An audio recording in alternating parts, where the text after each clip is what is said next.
You have a TV? No. I just like to read the TV guide. Read the TV guide. You don't need a TV. Television addict! Television addict! Television addict! Hey everybody, it's Ken Reed here, TV Guidance Counselor, the weekly show in which I discuss classic editions of TV Guide magazine with a guest.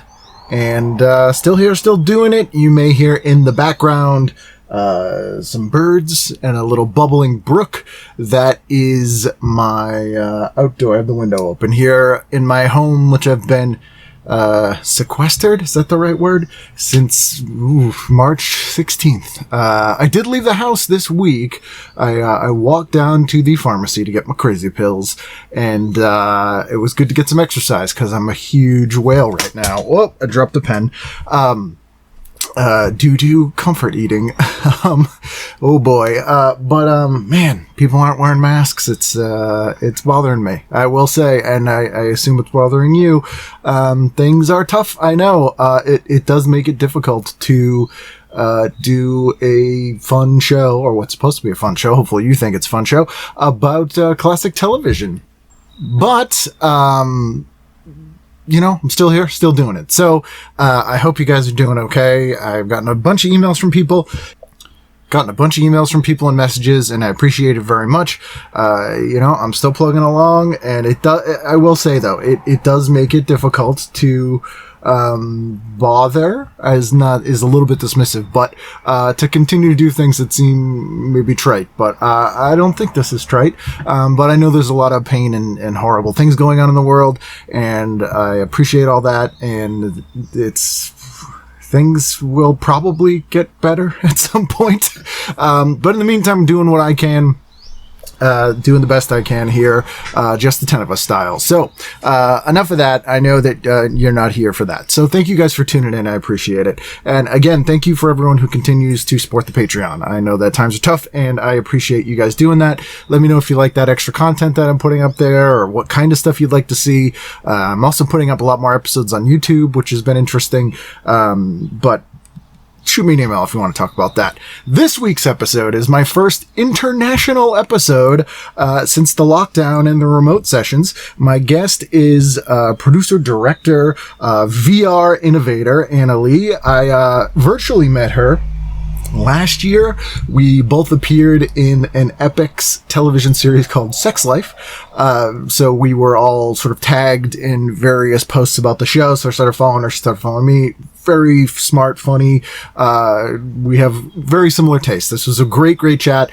This was nice. It's nice to have some human interaction in the lockdown. So she is Canadian. She's up in Canada, and we talked about Canada and all manner of things. So I hope you enjoy this episode. Please sit back, relax, and enjoy this week's episode of TV Guidance Counselor with my guest, Anna Lee.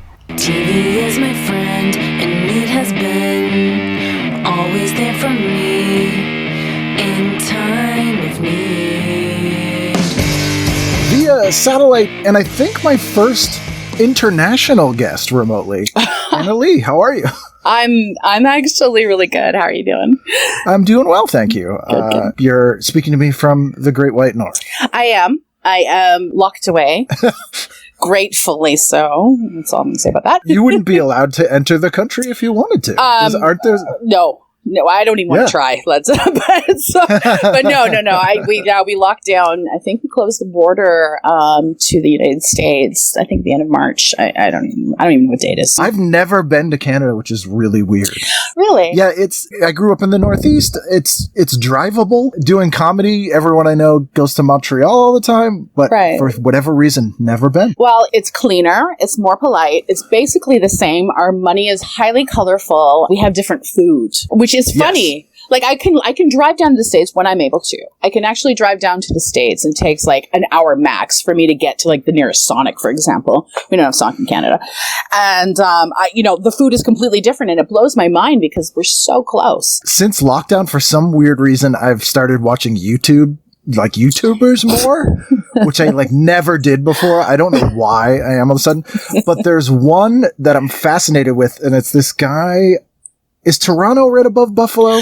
Yes, it is. That's actually where I'm from. Northeast. Okay. So, yeah. So this guy, worked in Buffalo, but is from Canada. And so he does all these videos of him and his work buddy taste testing, like, Canadian McDonald's versus American McDonald's and that kind of stuff. Right. And they've been doing, like, extra weird remote ones since the border got shut down. But it is funny that it's like, yeah, they'll just literally drive over a bridge and it's the same restaurant with completely different menus. It is, like, I used to have a thing for the American Taco Bell chalupa when it first came out, right? So, like, straight truth, right? So I actually lived in Toronto. I grew up there. That's kind of where I'm from.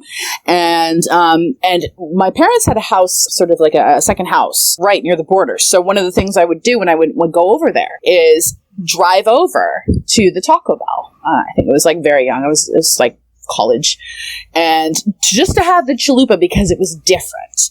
Right. And we didn't have the same. It's like your grease is more delicious than ours. I think that's one of the lines in the national anthem. Your grease is more delicious. Yeah. So I would actually make the pilgrimage occasionally to go get that. So, oh my God, I can't believe I told you that, but yeah. All the confessions are coming out. You're going to get a lot out of me because, like, I literally haven't talked or seen anyone in like 8 months. Yeah, no, I mean, weirdly, and I've been saying this to a lot of people, they'll, like, ask me how I'm doing, and I'm like, well, to be honest, I've basically been training for this for like 2 decades. Right. Right. I've built a fortress of this sort of stuff. Speaking of Toronto, so we'll get into the issue in a minute, which is 1985, which is when you lived in Toronto. I did. For lack of a better term, especially in the 70s and 80s, I guess would be like Canada's New York. Would that be fair? You know what? That is extremely... Actually, yeah. And now I live in Canada's LA, which is... Yeah. Okay. So, yeah, totally. So I'm on the West Coast now. I'm in Vancouver. But, yeah, I grew up in Canada's New York, and it's very similar. I have a lot of family in New York, so I would go back and forth a lot. And definitely, I mean, what you imagine sort of a big, metropolitan East Coast city as New York, yeah, definitely Toronto would fit in there. And I'm thinking of like shows that were made there, like King of Kensington. No, Degrassi. So I actually grew up several blocks away from Degrassi, from the actual real Degrassi. Oh, you told me that. Yes. So that's the kids of Degrassi Street, which was like the elementary school ones. That's like an actual Degrassi street. It is actually a Degrassi Street. It is actually a neighborhood. It actually exists. When you saw those kids, like Caitlin, Snake, Joey, I can't remember their names, they all were very representative of the kids of the time. And I think they're a little bit older than I am. But definitely what you saw in the original, very, very early Degrassi Junior High, the kids of Degrassi, is very representative of growing up in Toronto at that time. It's like a time capsule. It's they did not alter it or Hollywood it in any way, shape, or form, including the neighborhoods, all the same. And probably not for authenticity's sake, probably just because that was easier and cheaper. I think they just did not have a budget, and somebody had this idea of capturing the kids in her neighborhood. I think she probably grew up there. I don't know anything about, I think it was Kit something, is somebody who made Kit. Yeah, that sounds familiar. Yeah, as the person who produced it. And I know nothing about her, so I'm speaking as if I know, but I don't. I could easily Google this, but I have a feeling he or she just wanted to capture what it felt like to grow up there. We'll take you as an expert. Like, you can tell me anything. Well, I can tell you what it's like to grow up. That sounds right. I can tell you what it's like to grow up there at that time, and it was really, really, really accurate. Do you ever revisit that show as like a fond nostalgia? Like, I feel like revisiting my life when I was 7. Totally. I mean, if it's on TV, I will legit stop. I actually did seek out. There was like a Degrassi reunion episode with the original cast members, like from way back in the day. I don't know anything about the new Kids of Degrassi, the one where Drake was on. I don't know anything about that. I was way too old and I stopped watching it by that point. But prior to that, yeah, the old school Degrassi, yeah, I definitely revisited it as often as I can, which is not very often because I've been doing a lot of editing. And right. When you're an editor, a lot of Degrassi time. Well, when you're an editor and you're like staring at a screen for like all day, the last thing you want to do is watch TV or movies, unfortunately. So that's been hard for me. What's your like kickback unwind after a hard day of editing? Oh God, TikTok. It's okay. So now really? Exactly how you've said that you've gotten into this YouTube situation. I was never into following social media influencers. I was never into shit like TikTok. I'm sorry if I swear. Oh my gosh. Oh no, I forgot to tell you. Okay. Please swear. Okay, cool. Then swear we shall. Yes. But I was never into that kind of stuff, really. But literally, I after staring at a screen and editing and doing all this stuff all day, which I've been doing a lot of editing during lockdown, and mainstream stuff, which is just crazy for me. Oh, it's so bad. It'll be like, I'll be editing a piece and I'll be like, oh, she would be really good in a gangbang. And my friend's like, stop it. This is for a yoga studio. You need to stop. And I'm like, I know. Well, sure so it is pretty. for now. Let's see how long that lockdown goes Right. on. She's so pretty. That's bad. But, terrible. But, yeah. So, like, the last thing you want to do is actually try and watch something. So, basically, I have the TV on in the background, usually CNN, just so I can hear what's going on. And, the only time I'll focus is when Chris Cuomo comes on. I like that guy. But other than that, I can't watch anything. I like my attention. I cannot put my attention on anything and actually have it sit after editing all day. So I found that watching TikToks is actually something I can handle after a long day of editing. I don't know why. I guess it's because it's quick.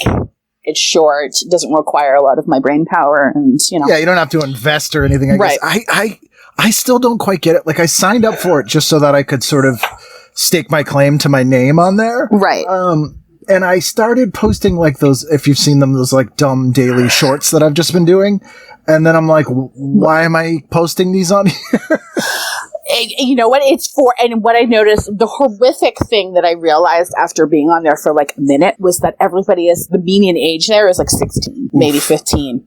Yeah, it's pretty. I mean, now that lockdowns happen, everybody and their aunt is on there now, and their uncle. But just prior to that, when I was starting to edit a little bit more, I would check it out and notice that, I was like, oh, look at that girl. And then I'd look her up and it's like, I just turned 15. Whoa, okay, back up. Oh, dear God. Yeah. Dear God. Yeah. Two things that come to mind, and we'll get to the issue in a minute. I got nowhere to go, Ken. I got nowhere else to go. I went to school for production, TV production, and I had to sit in an entire room to be certified on Avid. Which was like hell on earth, and I would have to sign up for lock-ins to be able to use the machine where I was in there all night. And my final exam, with a connection to Canada, was they gave us all the raw footage from an episode of Highlander the Series. Oh my God, I'm sorry.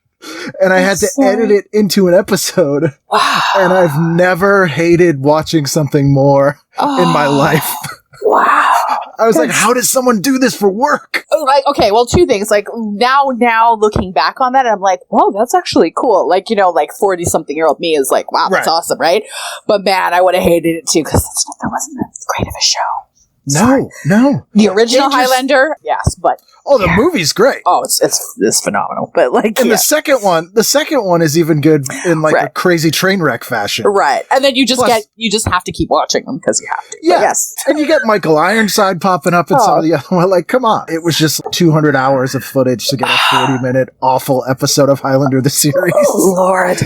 I was like, I never want to do this for work. Ever. Oh my God. So yeah, gratitude here. So a lot of the stuff I've been editing is people who were trying to their business got shut down, basically. Right. And so they were trying to get their stuff online. So there's a lot of fitness shoes and stuff. So thankfully, because I wasn't shooting it, which was also hard at the same time because I wasn't shooting it, so I couldn't edit in camera. I would just get one camera, basically. Right. Very bad audio. Just have to clean it up. It wasn't very hard, but man, yeah. But editing is like a byproduct of what you want to do. Everything else is what you're interested in. Well, you know what? Like editing, to be honest with you, I didn't think I had the fortitude or the capacity or the ability, really, to be able to do it. And it was kind of trial by fire necessity. I knew how to edit before this whole thing happened. I knew how to do that stuff. Obviously, you have to do that when you go through school. Even when you do theater, they make you hang lights and shit, right? I went to theater school too, so they made me hang lights and stuff. So they make you do all of it. So I knew how to do it, and specifically in theory. And I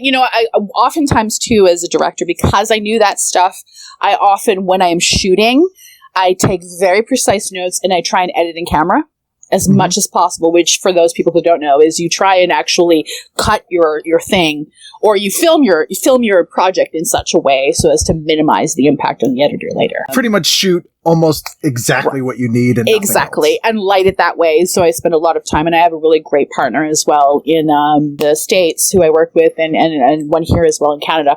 And as well myself, I spend a lot of time learning how to light. So I try and light it as well as I can, mic it, everything, just I try and do as much work on the front end so that we don't have to fix it in post. I fucking hate that. When it came down to it, I knew what needed to be done. I fell into the editing because everything got shut down. But my skills have leveled up considerably. Like, I'm able to do a lot more crazy stuff. And I got a job. Oh, God. I got a job working on a kid's show. Jesus Christ, right? Yeah, you mentioned that. Christ. Bless them. I'm over it. I don't ever want to do that again. But thank you guys for the job. They'll never know because I worked under a different name as well. Please don't out me. Now people are going to start Googling what's her other fucking name. Oh, speaking of which, there was a, I think it's Canadian, and you may or may not be familiar. There's a weird Canadian kids show. There's a bunch of them. But yeah. Well, yeah. This one was like a horror show. Like, I think Vincent Price was in it? How old is this? Well, there was Ghost Rider, Goosebumps. There was Oh yeah, way earlier than that. This is like 70s. This was, it's called Count something or something like that. Yes. It's black and white. They shot it in black and white, right? And and Vincent Price was up in Canada for a week and shot 200 intros. So he's in every episode, but it was a week of shooting. Oh, God. I used to watch it Saturdays. I can't remember the name of it. And it had different characters, a Dracula and a werewolf and a... Yes. Yeah. And this bald guy who was like an Igor dude. Yes. We would sometimes get episodes down here. It's not Dr. Funkenstein, but it's something like that. It's something like that. I definitely watched it as a child and know exactly. I'm a huge horror fan. That's my main thing. And same, yeah. Oh, dude, I love horror. You were in the tax shelter haven of the 70s and 80s. I was, and I still kind of am now. I don't know what's going on right now. The entire industry is shut down, but coming out to BC and into Vancouver, sort of Hollywood North. Yeah, definitely. There's credits galore for everything from motion capture to digital animation, which is why I came out here to sort of work in that kind of field and to expand my VR stuff. But yeah, digress. I used to watch that all the time. It was, I loved that show. Oh my God. Now I'm curious and have to ask. Sure. Favorite horror film, and favorite Canadian horror film. Okay. Scanners is right up there. I don't know if it's my favorite Canadian horror film. I do like the stuff the Seka sisters are doing. So they're right now. I did like Ginger Snaps a lot. Yes. I really liked that a lot. But I gotta go back to Scanners. I don't know if Scanners counts as a horror film. I don't know. Yeah, I think all of Cronenberg's stuff up until M Butterfly, right, I would consider horror. Well, maybe not Fast Company, the race car one. Right, yeah. Maybe not that. Right. But I'm I loved Scanners. Absolutely loved that. And there was a movie called Cube as well. Yes. Which is amazing. Oh, it was brilliant. Absolutely brilliant. I actually watched something on Netflix the other day, not the other day, before quarantine. Platform. It was it felt like a Spanish Cube. It was amazing. So you should check it out. Yeah, check it out. It's like all these people in jail and they get stuck on platforms and food gets passed from the top to the bottom. And there's allegedly 100 levels. So if you're on level 1, you get all you can eat. By the time it gets down to you, you're fucked, right? So it's this crazy thing about these people trying to live in this tiered jail system where some people voluntarily go in to absolve themselves of things. Really, really interesting. But yeah, Cube, I absolutely loved Cube, Scanners.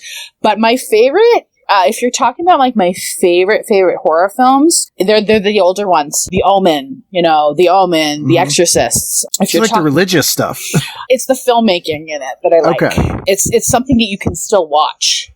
And you're shit, that's intense. Stuff like that doesn't... And then, of course, we're talking about, actually, funny enough, Jordan Peele stuff. I absolutely loved Us. I loved, what's the other one? Get Out. Yeah, that one. Get Out. Brilliant. When I saw that, brilliant. And also, Quiet Place. I don't even know if that counts as a horror because it doesn't feel like one to me, but I couldn't believe when I found out that John Krasinski did that. I was wait, no, he's funny. Why did he, what? What's going on here? He's funny. But those two things are intrinsically linked. It is.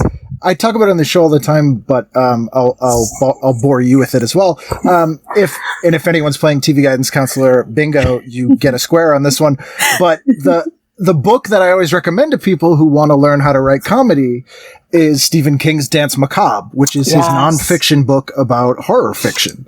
Wow. And he explains the mechanics of it brilliantly, and for some reason it's much easier to understand mechanically and then apply that to comedy than the other way around. Right. So he talks about like shock humor and like building a character and like how context is everything, and it's so good. Timing is everything as well, because if you do not do a jump scare at the right moment, or you don't do a revelation at the right moment, which is the exact same, it can be totally linked to comedic timing, then you fucking ruin the whole thing, right? It's like it's not funny anymore. Same setup, different punchline, or not basically. good, or not scary. Yeah, exactly. Yeah. My favorite bizarre Canadian horror film, and I think I've seen it maybe twice, and actually, I could go. Is it Videodrome? It's not Videodrome, although that is why James Woods blocked me on Twitter. Because he's super racist, and I posted a picture, I think, of like the vagina stomach. Oh God!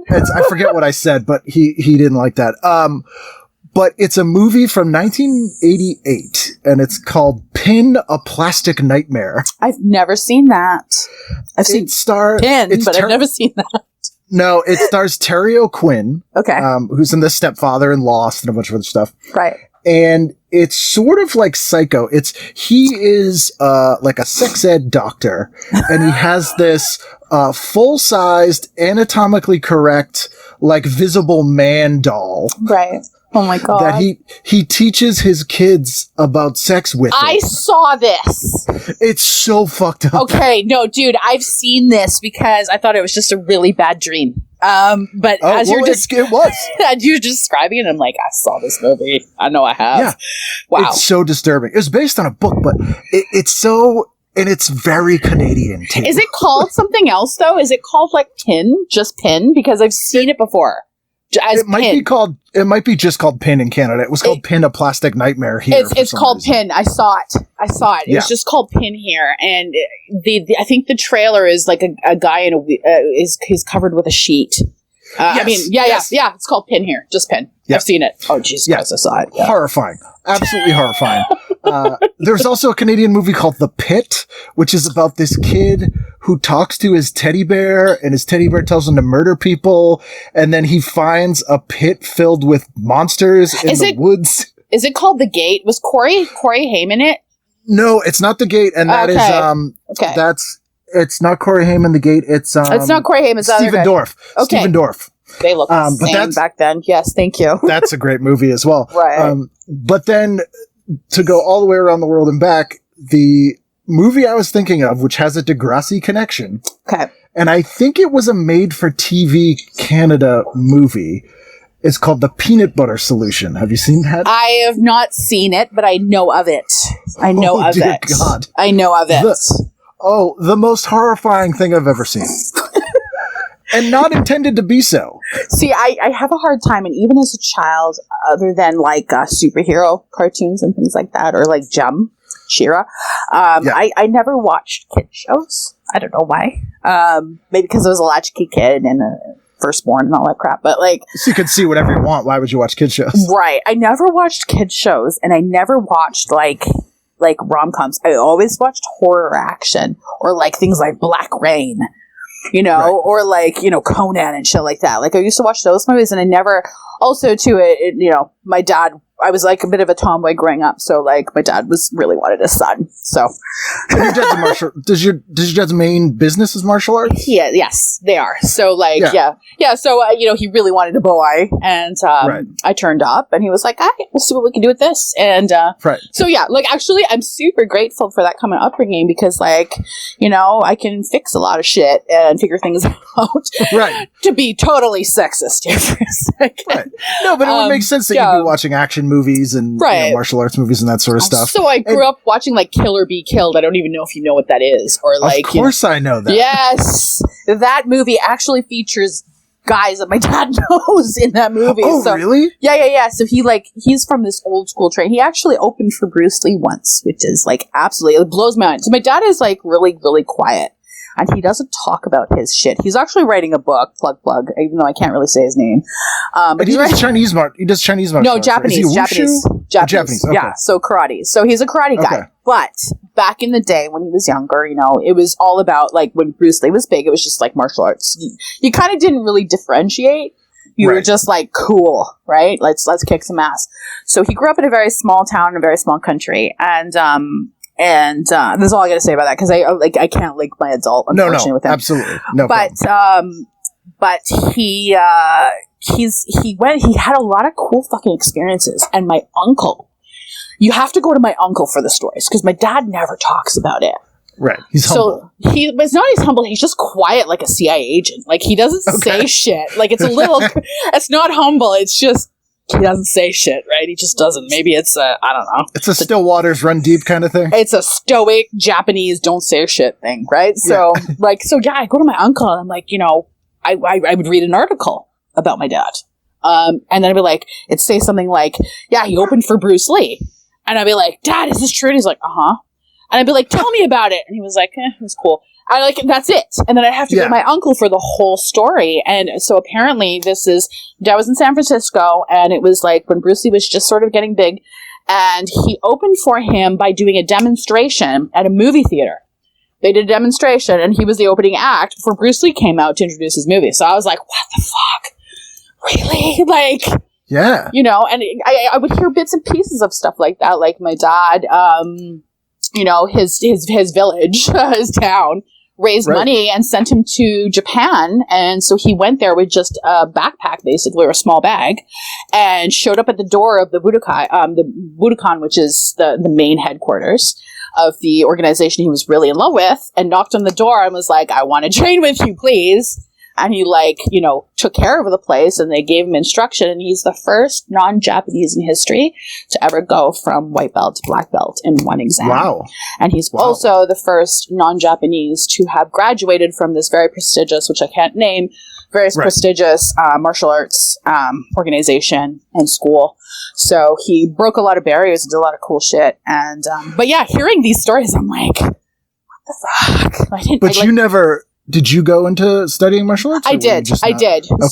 So I was a martial artist for my whole life. I still am in some respects. I still train occasionally, although quarantine hasn't allowed for it. I literally sat for 3 months. Like, I sat on my ass for 3 months and ate cookies. It's bad. Yeah, welcome. I literally had 12 pounds of cake just overnighted to me today. So, dude, I got winded. I got winded changing the sheets on my bed. Like, and I texted my friend Katie J, and I was like, I just got winded changing the sheets. We got to do something about it. She's like, yeah, me too.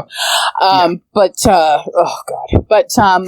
visited in my life. I actually was on the national team for the country when I was younger. So I was going to high school, and then I was also competing like an athlete. I'd get up, train, was on a strict diet, all that shit. And then I hurt myself when I was 19 years old. Mm-hmm. 19. I think it was like I tore my knee when I was 19. So that ended my sort of athletic professional career, and I went into acting and filmmaking and so on and so forth. So that's kind of where that split happened. They're related in a lot of ways because, you know, having also studied that when I was growing up, you sort of learn intuition and misdirection and almost storytelling in a lot of ways of how to structure things. Right. Well, I mean, there's a lot of things I took away. I mean, it was not the easiest time growing up, and I did rebel. Obviously, I'm working as adult now, but no. My parents are so cool with what I do. They're so awesome.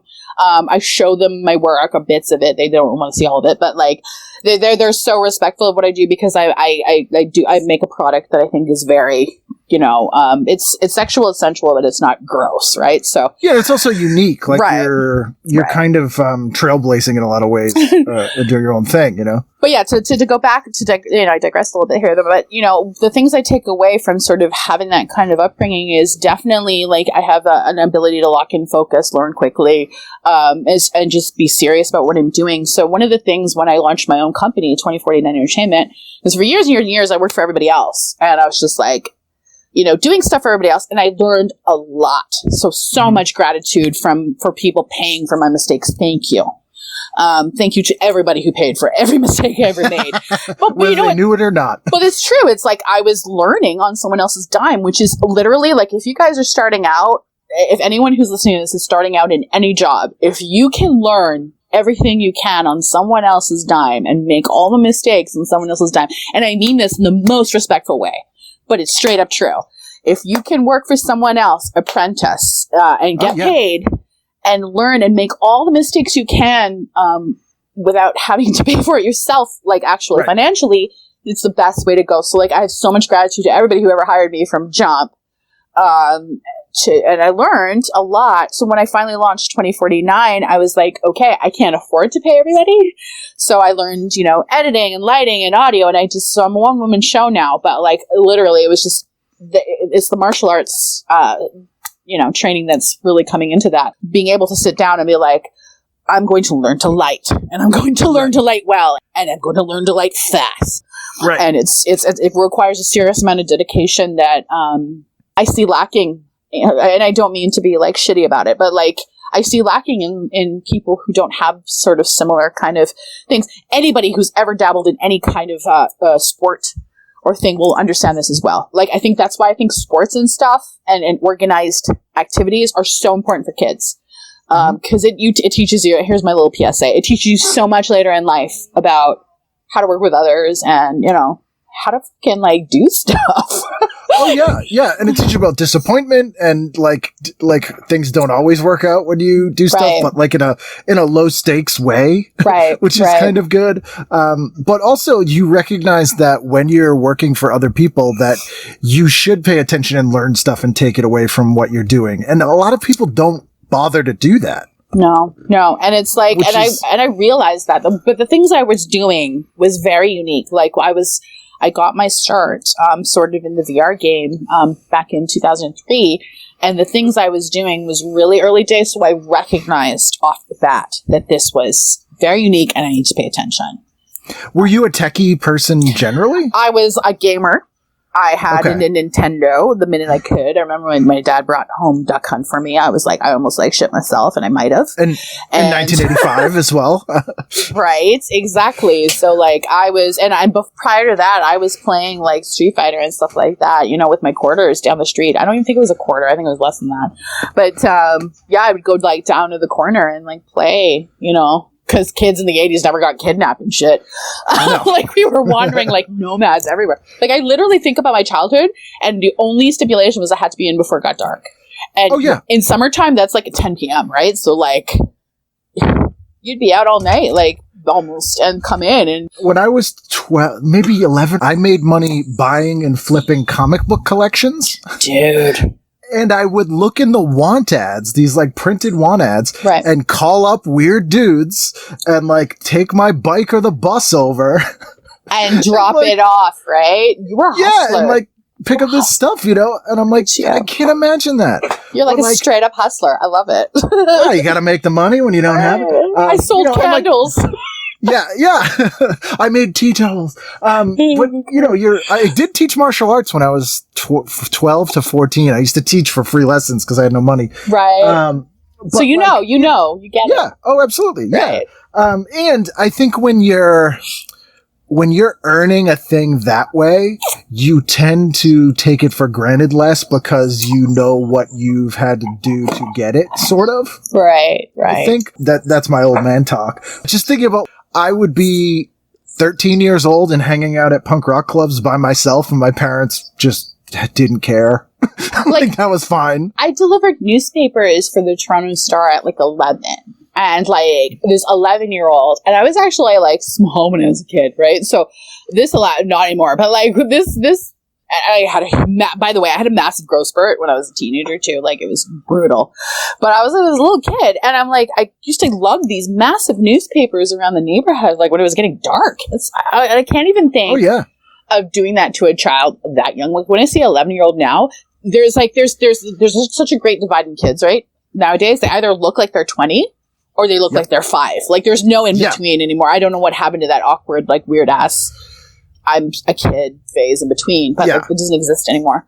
But I used to like lug newspapers around like when I was 11. Like, and did you have to go collecting and like I did. get your money? I did. That's the weirdest thing. I did, An but I was 11-year-old. cute. Yeah. I was cute. But you're so, like, I've come to collect my debt you are owed. Right. Like, I put on my tracksuit and be like, hey. my associates have asked me to obtain some monetary I know. reparations. And I'm chewing gum. My big ass necklace. Flicking a candy cigarette. Right. I did so have Popeye cigarettes. I'm sorry. I had to Nice. No. Do not apologize. So I mailed you an issue from 1985, which is about the time we're talking here. Yeah. And it's September 1985. I think it's the week before the fall preview. It's right before all the new shows premiered. No, so it is the week the shows premiered. Okay. I looked through it. I was like, God damn you. Like, it was good though. It was really good. I loved it. But yes. So immediately on the cover, we have a Canadian. You got Michael J. Fox. Yep. I was pretty stoked to see that, actually. I was like, I literally almost shed a tear. Like, I'm not even kidding. Like, when I saw this, because I don't even know how you did this, because I've only talked to you, like, a couple tweets here and there or whatever. We just talk, like, sort of randomly back and forth, nothing crazy. But, like, you literally picked the time, the decade, the week that little Anna, soon to be Anna one day, not Anna at that point, was sitting in front of the TV and did not move for for the week. You picked the week. I don't even know how you did that. So congratulations. I've been doing this a while. I was really impressed. I'll pretend like it was on purpose and I'm just really skilled. But let's dive in. What'd you do on the first night there, Saturday night? Okay, so Saturday. So you asked, the stipulation was I had to pick between 8 and 10 p.m. And I may have cheated a little bit, but okay, first thing I right away was, cool. Give me a break. Like, when I saw that, I was like, Nell Carter, oh my God. The best. She was the best. Like, yeah. Like, immediately I was like, give me a break. Followed very closely at 8:30 by Facts of Life. Yeah, that NBC Saturday night lineup was everything. And which is weird. Like, if you're thinking of, so I was 5 that year. You're thinking like 5-year-old baby Ken growing up in a super white trash Boston family. And I'm watching a show about like a sassy black lady and girls that go to a private school. And that's totally normal. You know what?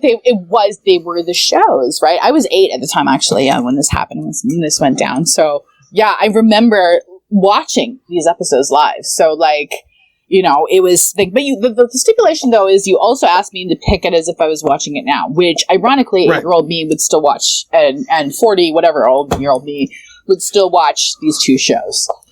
Which is how most people end up being, to be honest. It's funny how most of us like don't change our taste that much as we get older. Right.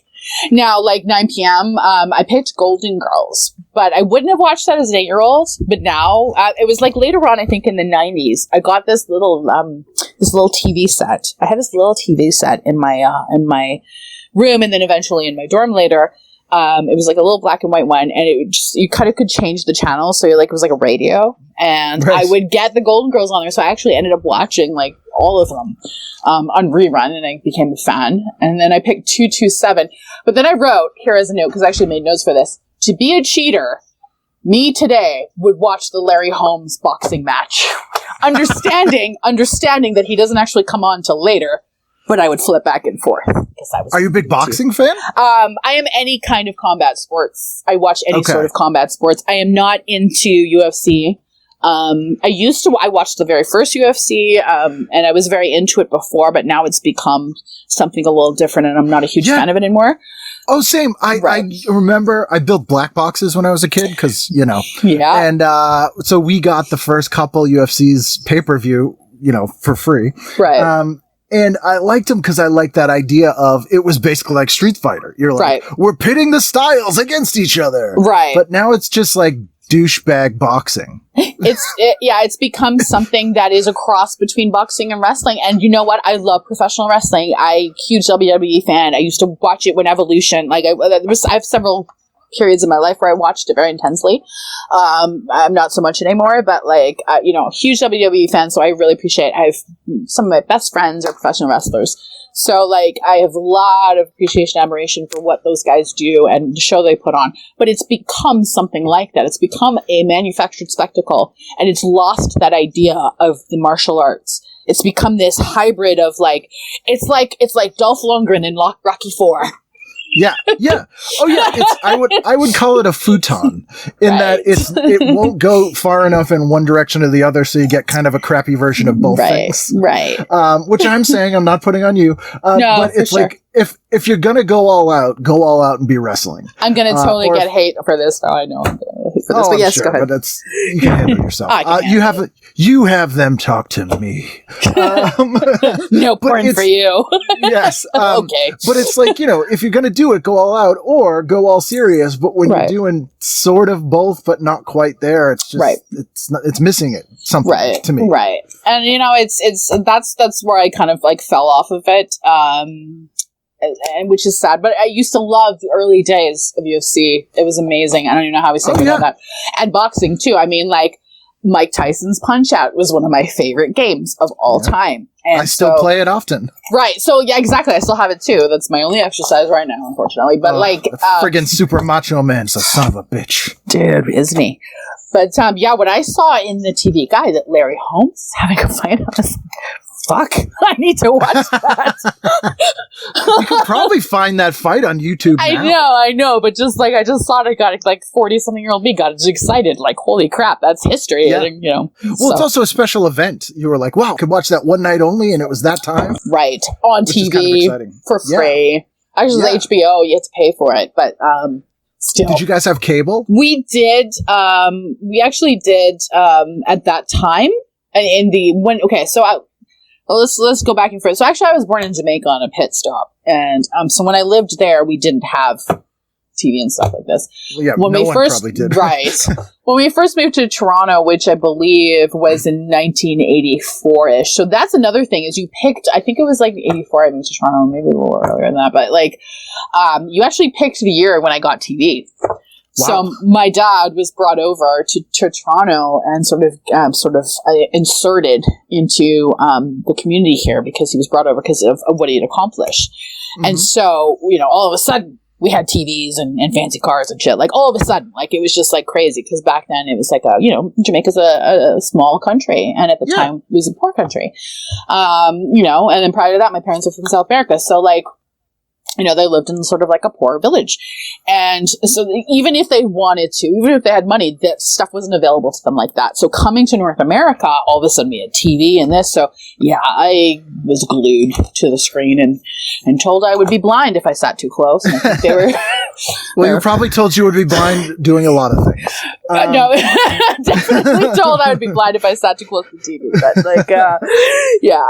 You were just old enough to recognize that this was kind of an amazing treat and a whole new world that was opening up to you. So you probably absorbed every possible second of it that you could. Right. Because I remember actually there was like only one show I watched in Jamaica. Was this fabulous Miss Lou, friend of Jamaicans who are listening and who know Miss Lou was just like, she was like the Mr. Rogers of Jamaica. Okay. She was a big fucking deal. She's a national treasure. And that was the only show I watched and the only show I remember watching. Other than that, I spent every other time outside. Only other time outside from my memory and from what I was told in pictures and things like that. But yeah, coming to North America, like all of a sudden you have McDonald's and you have like these modern, which were not modern in the 80s, but modern conveniences that we definitely did not have when I was growing up, when I was smaller. But it's also like negative 45 degrees and snowing. Right. I remember though my first snowfall, I was so stoked. Right. And I actually, one of my earliest, most awesome memories is me and my dad going out in the snow. First snowfall. I legit remember this. I even remember what he was wearing, which is crazy. And, I talked to my therapist about it actually now. But, we all do. We all do. No, but this was a really good memory. And, I remember building a replica of the CN Tower because we did not know how to roll a snowball. Like, I didn't know how to roll a snowball. Like, you have to actually roll it small. And to make a snowman is just basically the genesis of a snowman is a snowball. So, like, I didn't know how to do that. So we made a CN tower because we just, like, sort of started smacking the snow. And it was like, it looks like a tower. Okay. So we, like, tried to make it into a CN tower, which is our big attraction, or was the big attraction in Toronto at the time. And, yeah, I remember that so fondly. And having those things that you used to snap and put in your gloves and warmed you up and nearly burned your skin. Oh, yeah. And snow pants and shit. Like, yeah, Probably gave us all hand cancer. Right? I'm thinking about some of the stuff that my mom like hooked me up with, and I'm like, I would never give a child one of those hot warmer things now, like because they got ridiculously hot, but somehow with we didn't have helmets and we didn't have seatbelts, so we took it. We took it like champs. Yeah. You're like, here's almost napalm to keep your hands warm. Right. Don't get it on anything. Right. So, but it made us better people. So I have fun memories of the time. But actually moving in, so going back to the TV, here I am all of a sudden introduced to all this North American television too, and it just blew my fucking mind. Because one thing, my parents were huge movie buffs, and I saw my first film at 2 weeks old, apparently, in a drive-in. It was Jaws. I was told. Okay. My first film was Jaws, and then I saw Superman, which still is my favorite movie to this day. Is that your all-time favorite? It is my all-time favorite. I actually fucking almost cry every time I watch it. It's really crazy, and just because of the just this fucking man was flying, and he was so good, and he was so nice. Yeah, he loved people, and I feel weepy to this day because I absolutely adored Christopher Reeve. He seemed just like a genuinely good dude. And it just it broke my heart, the shit that happened. Have I told you the Superman the movie story that Carrie Elwes told me? No, tell me. Oh, digression. You'll like this. So Carrie Elwes, who from The Princess Bride, love him. Super good guy. Right. His first job when he was 19 was as a production assistant on Superman the movie at Pinewood Studios. Oh my god. His job was Marlon Brando got paid a ridiculous amount of money to be in that movie. Right. And he had a contract where he was on set for 3 days, and every day they went over that, he got some crazy amount. It was like $30,000 a day or something. Wow. Okay. So 1978, so that's crazy. Yeah, exactly. But go ahead. So Marlon Brando just wouldn't come out of his trailer so that he could make it to the 3 days and then get paid the overages. So they hired Carrie Elwes to basically get Marlon Brando to come out of his trailer. Wow. So his very first day of work, oh my god, they take him into the trailer, and Marlon's in the full Jor-El shiny outfit with the hair and everything. Yeah. And they're like, all right, Marlon, this is Carrie. He's going to be helping you out. Poor baby Wesley. And Marlon Brando goes, what's your name? And he goes, it's Carrie. He goes, no, it isn't.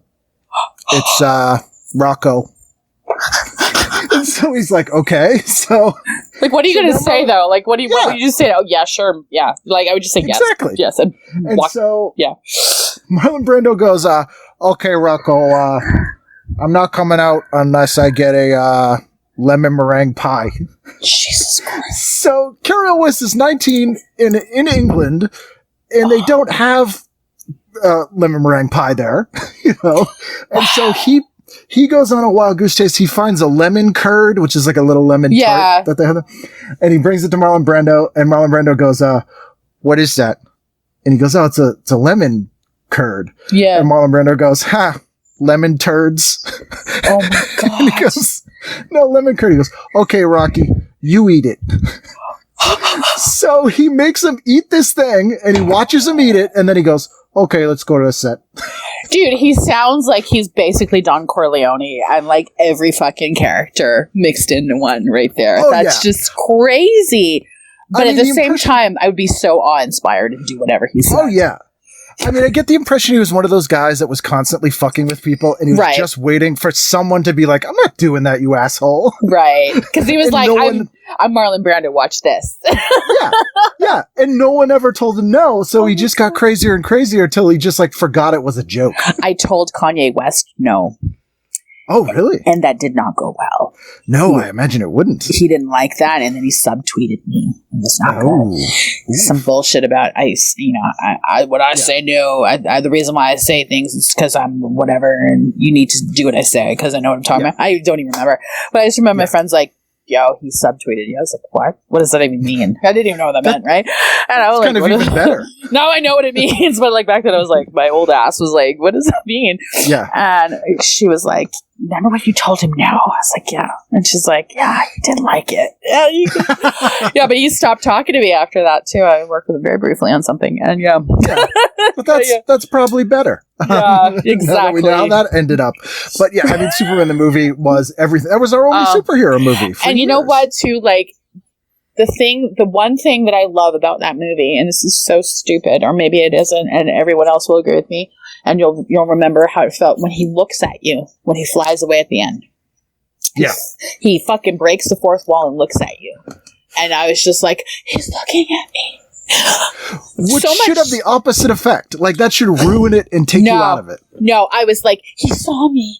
You know, it was like a never-ending story. All of a sudden, I was in the story. And, like, when I went to see Superman 2, because finally I was old enough to realize, when I went to the movie theater for the premiere in Jamaica, I actually dressed up for it.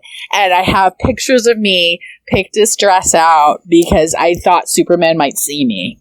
So I legit dressed up, and then I had to. That's so cute. Though. I actually, dude, I legit remember this. I remember going to see Superman 2, and I remember I couldn't see, so my dad folded the seat up, and I sat on the seat folded. You know, like that. It was still like kind of tucked up, so I could see over the person in front of me, and then I still couldn't see, so I sat in the aisle. And I remember, like, I was just like. I was so little, too. Like, I can't even imagine, like, a kid that small having focus now to even watch anything. But I was so in love with the whole thing on a level that was just, like, completely unconditional and not at all weird and creepy. But, like, you know, I was just so in love with the whole thing, the filmmaking. And that was honestly one of the things that really made me go, I want to make movies. I want to do something cool. I want to create these things because of the way the movie made me feel. Yeah, I think some of us are sort of hardwired to react to those things till we realize that that's the thing we like. We just hadn't seen it yet.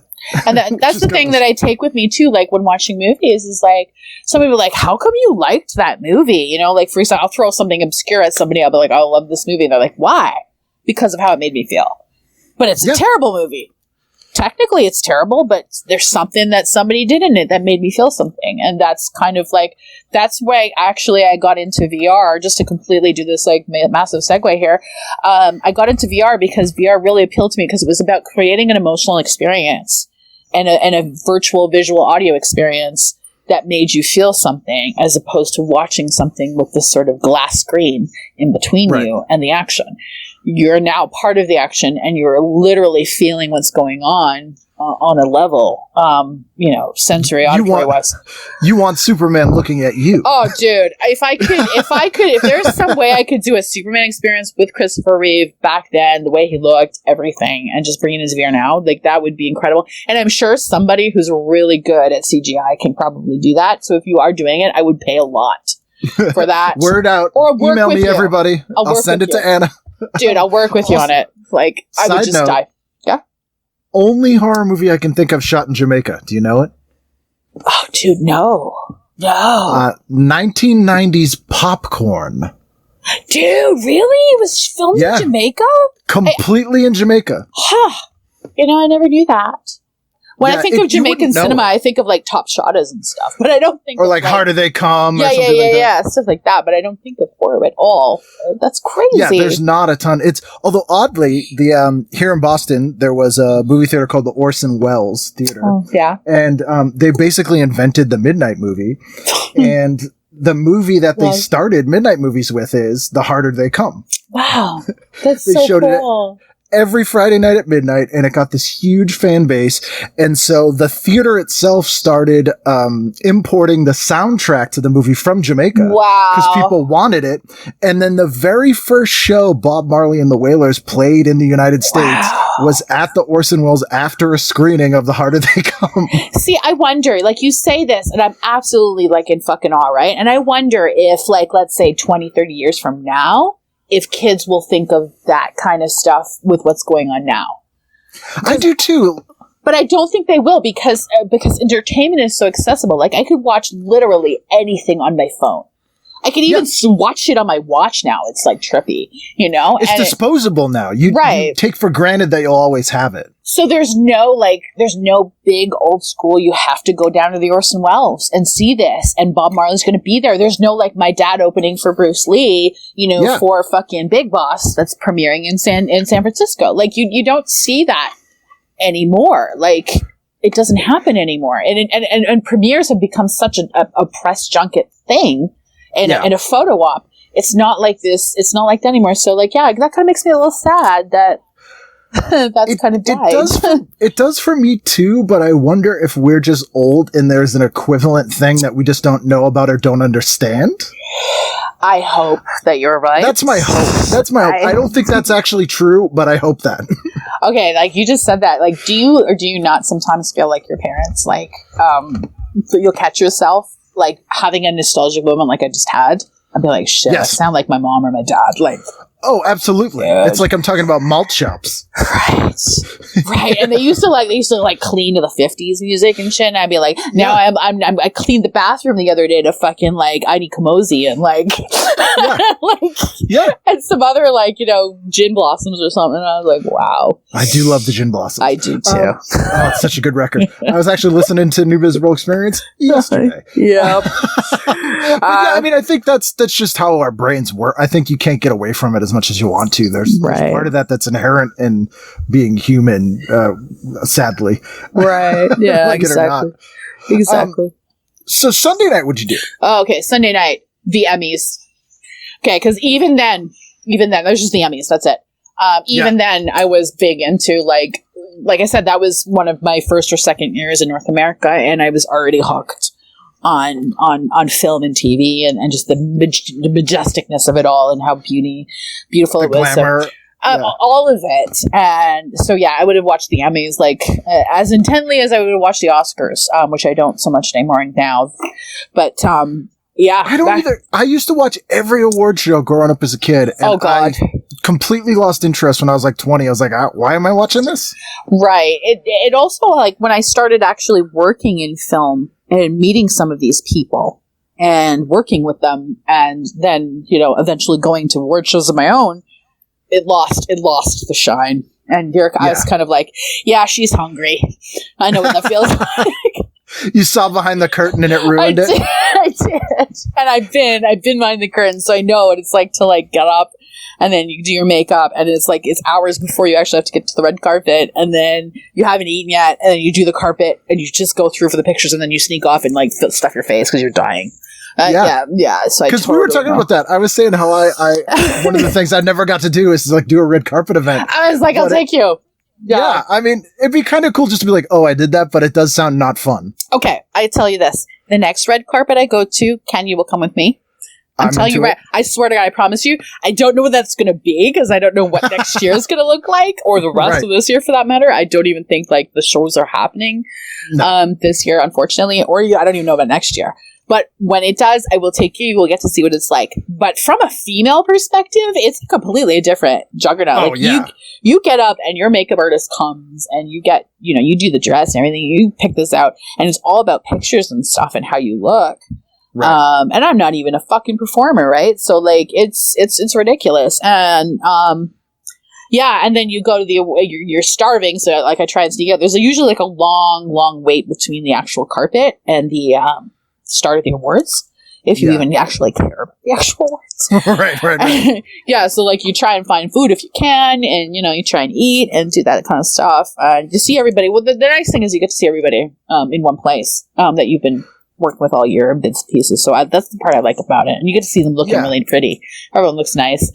And usually, like on set, I'm in like sweatpants, like just because I'm sitting on an Apple box, like in another room with an iPad in my lap, right? So, but people get to see me dressed up, which is like, whoa, what happened to you? Okay, cool. Yeah, but it's you get there's good and bad with it. It sounds like hopefully the good outweighs the bad, but it's probably like for the few things that I've been involved with, like shooting as a performer, it's really boring.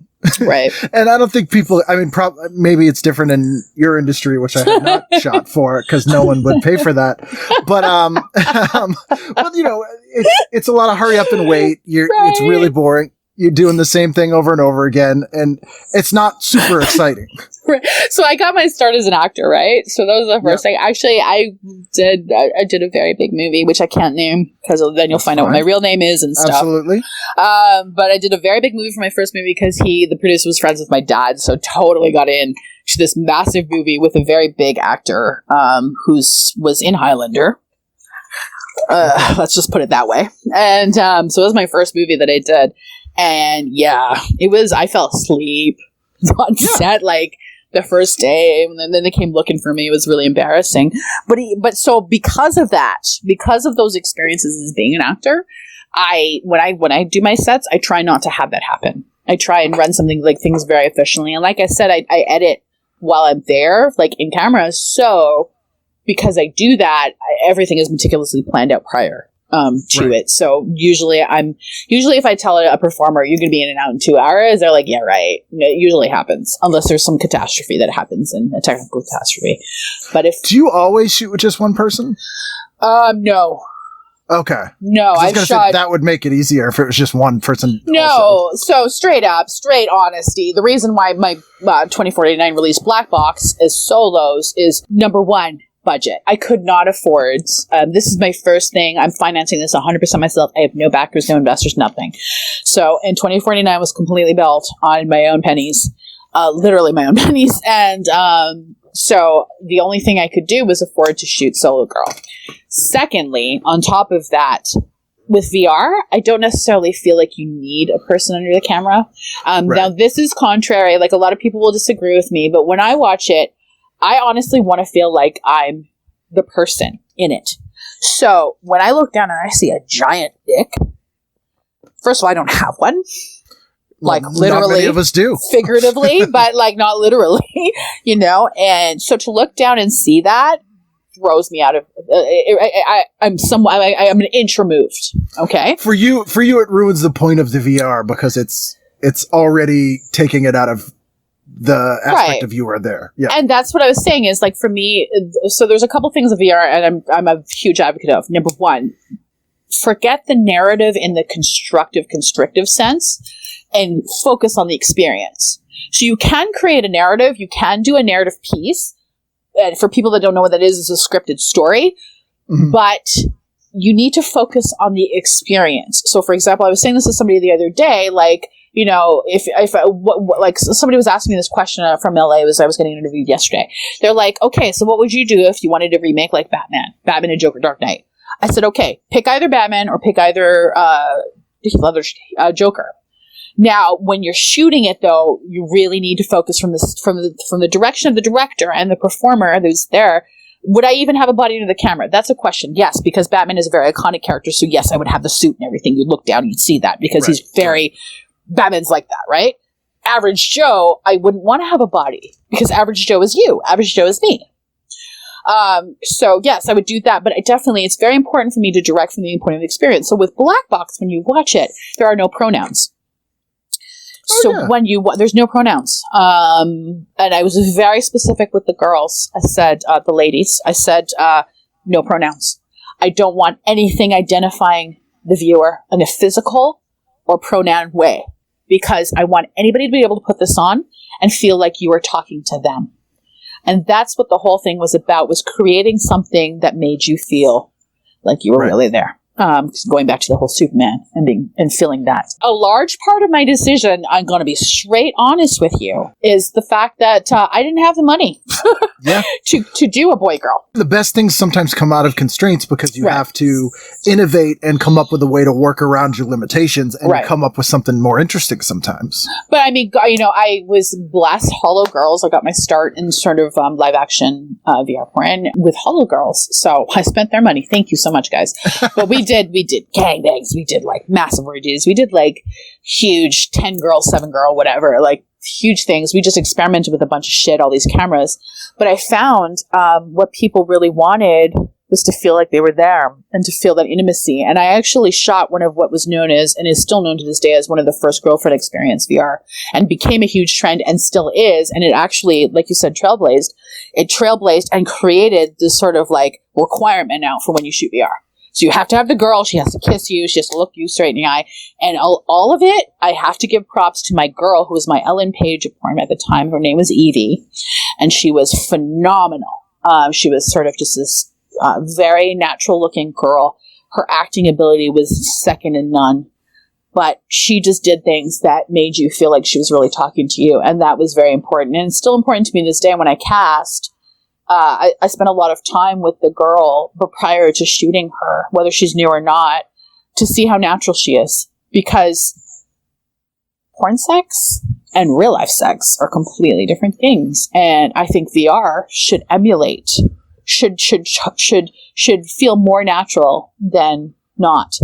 But, you know, that being said, God, how cool is it to go and have a fucking superstar porn experience with old school Jen Jameson or something, right? Like, how cool is that, right? Or fucking Shannon Tweed. Imagine that. Going back to the blue movie thing here. See what I did? Yeah. Hot Dog the movie. Right.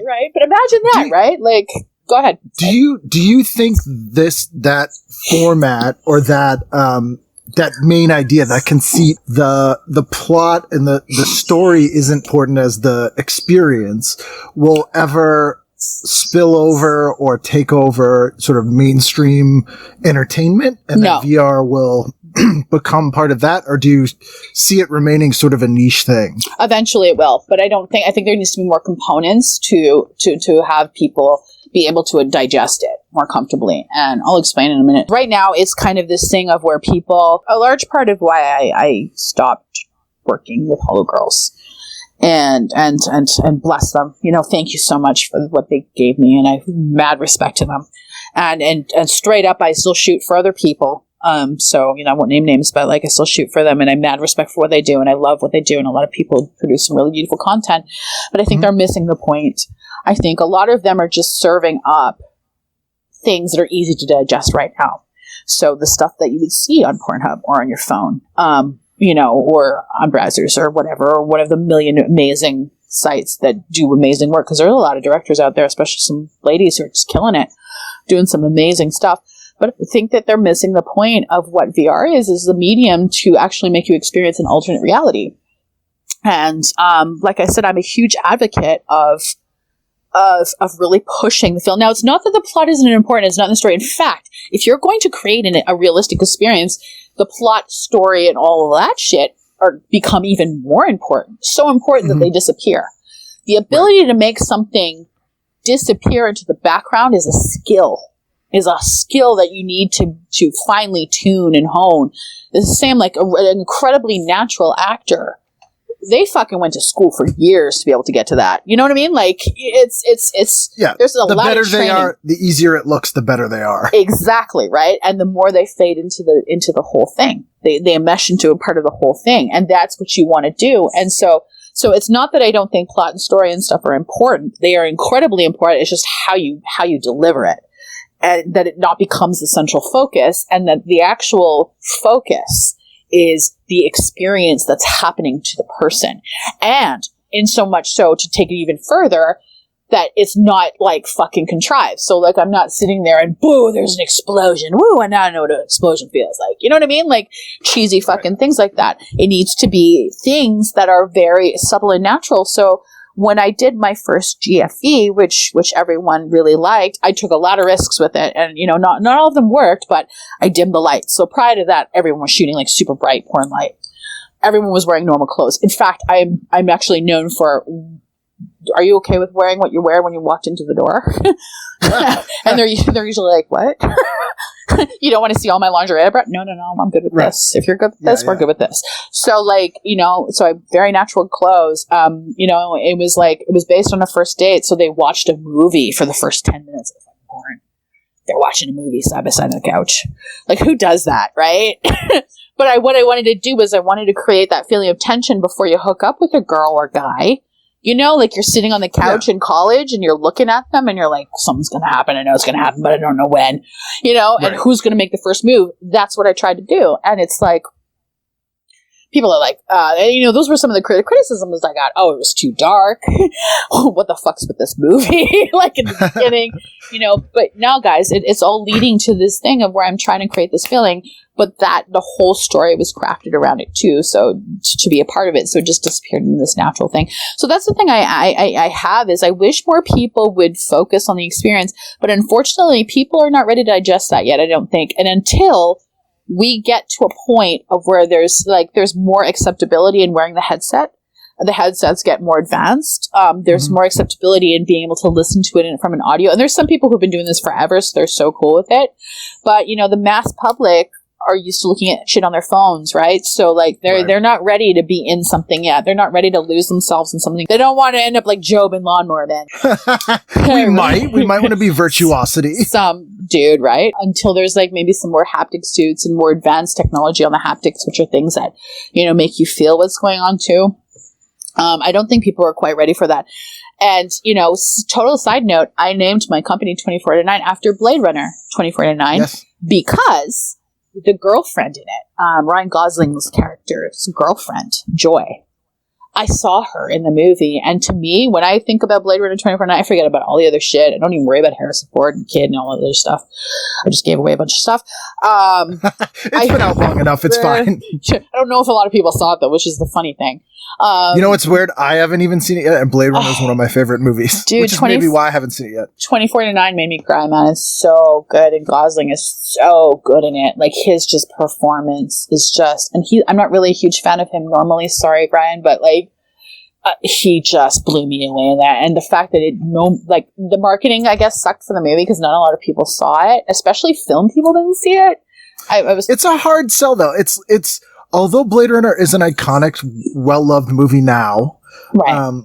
I think probably more people have heard of it than seen it, right? Especially young people, and right. So it's hard to do a sequel to a movie 40 years later. Give it a try. Yeah. Give 2049 a try. But there's there's this holographic girlfriend that Ryan Gosling's character, who you don't know if he's a replicant or not, I'm just giving you that much, has. And at first she's tethered to the house because, she's got to be a holographic house. Then he gets this new product where he can carry her basically in his pocket, like on this little, fucking chip thingy, right? This little, hub controller thingy. And just the fact that she made him feel real.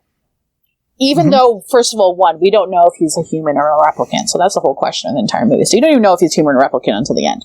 And then two, how can this definitely not human make this potentially not human feel? It was just a really cool thing. So when I saw that, I was just absolutely blown away. I was like, I need to make something like that.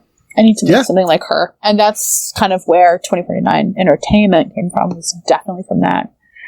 And a better inspiration than if you had seen Cherry 2000. Which I have, and Melanie Griffith's finest role. Right. But I don't know. Ryan Gosling got me in the feels, man. Like, he was good in that. There's a couple moments where I'm just like, this guy should have been fucking nominated, man. That movie was so underrated. That's what art and movies should do. Right. I'm a little afraid for Dune coming out. But also, here's the nerd in me. The guy who scored the soundtrack for Denis Villeneuve, who ended up doing a bunch of other movies with him until he died. And I was so sad when I found out he died. His name is Johan Johansson. He died like a year ago. It makes me so sad. Listen to the Blade Runner 2049 soundtrack. Listen to the Sicario soundtrack. It's fucking brilliant. It's fucking brilliant. Here's the breaking news. I'm an anxious mess. But you watch TV. You sat too close to the TV, Ken. Yeah. So I tried sort of everything, but I got this. It's like a sleep mask, which is basically like a bandana that goes around your eyes. Love it. It has built-in Bluetooth headphones. It's awesome. And it's really cool. And I find the thing that I end up listening to when I'm going to sleep is the Blade Runner soundtrack, but also the soundtrack to Blade Runner 2049. Right. So that the whole that kind of feeling, that's Johan Johansson. Now, if you listen to Sicario, the movie Sicario, which I also thought was brilliant. Denis Villeneuve also did that one. Not the second one, the first one. By the way, Josh Brolin is that fucking flip-flop guy who just wore sandals. You know he was badass when he walked in the door. But I digress. He did that soundtrack too, and it's fucking brilliant. It's absolutely brilliant. And you don't realize how brilliant it is until you watch the movie without any volume, and then you layer the soundtrack on top. And film students do that. Film kids do that. Watch a movie and then watch how the soundtrack actually, really changes the whole thing. And we know this. You and I know this. Right. But that's something, to kind of loop it back around and tie it up in a nice bow with Black Box. Sound was very important to me. And so I experimented with some ASMR techniques, found out that, not all of them work. But I really, my wonderful partner in LA, Alex Ladd, built the booth for me, which was a soundproof booth, which is why they were in a black box. So it was both function, form, and style. And don't you have mics that are like ear shaped? I do. I have some ridiculously sick mics that I use with the 3 Dios, the Free Space Pro 2s, which are great. But I also had mic'd the whole thing. I had a pussy mic. I had everything. Like the whole thing was mic'd. So we had different channels for everything. But sound, when you add sound to the visual, especially in VR, and like I said, in a movie like that, it gives me the feels. That's what gives you that extra sensory thing. When you hear something, when you hear a hot girl whispering in your ear, when you hear that sort of popping that she makes that's natural, just from her spitting in her mouth, right. And those kind of things. There's certain sounds that change something from okay, this is cool and hot, to a deeply erotic, like ASMR kind of experience. Right, which is overlooked in a thing that people think of as a strictly visual medium. Probably. And here I go, circling it all back. That's when it's good, is when you can't even tell that it's there. Right. Or you're not thinking about how it was created. Right. So audio was huge for me. And so that's like actually the reason why everyone was a black box. They're actually in a soundproof booth. And I closed them off and left them in there and left. So that you could feel. I left. Well, no, I hired ladies. I left them in there for 4 days, and then day 5, 30 minutes. Yeah. But no, I left them there. I just gave them some instructions. I was like, "Hey, go to town, go for it," and just left them in there, and and monitored outside, and just it was very important to me that the sound was crisp and perfect and just top notch. And from now on, I focus very highly on light and sound, are 2 things that I think are even more before anything else, are the 2 things that I focus on, because seeing and hearing are the first things you see, or the first thing you do when you experience media. And if you can, Do you find that it changes the way you watch non-VR things of any genre? Yeah. Like you watch them thinking about how you could experience it more or change something to get into it more? 100%. Like I said, like the way I just talked about Blade Runner 2049, it's like, I was like, who the fuck did this soundtrack? And then I found out, and then I went back and rewatched Sicario. And I was like, holy shit. Like, it blew my mind when I actually paid attention to what this composer was doing. And I was just, things like that. And unfortunately, and like most people who work in the industry, it kind of ruins stuff for you sometimes as well, because you no longer can suspend reality and just watch something. Sometimes you get a little technical. So sometimes I'll have to watch something I really like twice. I'll watch it and be like, technically it passes. Cool. That sounds so fucking snobbish of me. Oh my God. No. I'm the same where you're like, it's hard. Okay.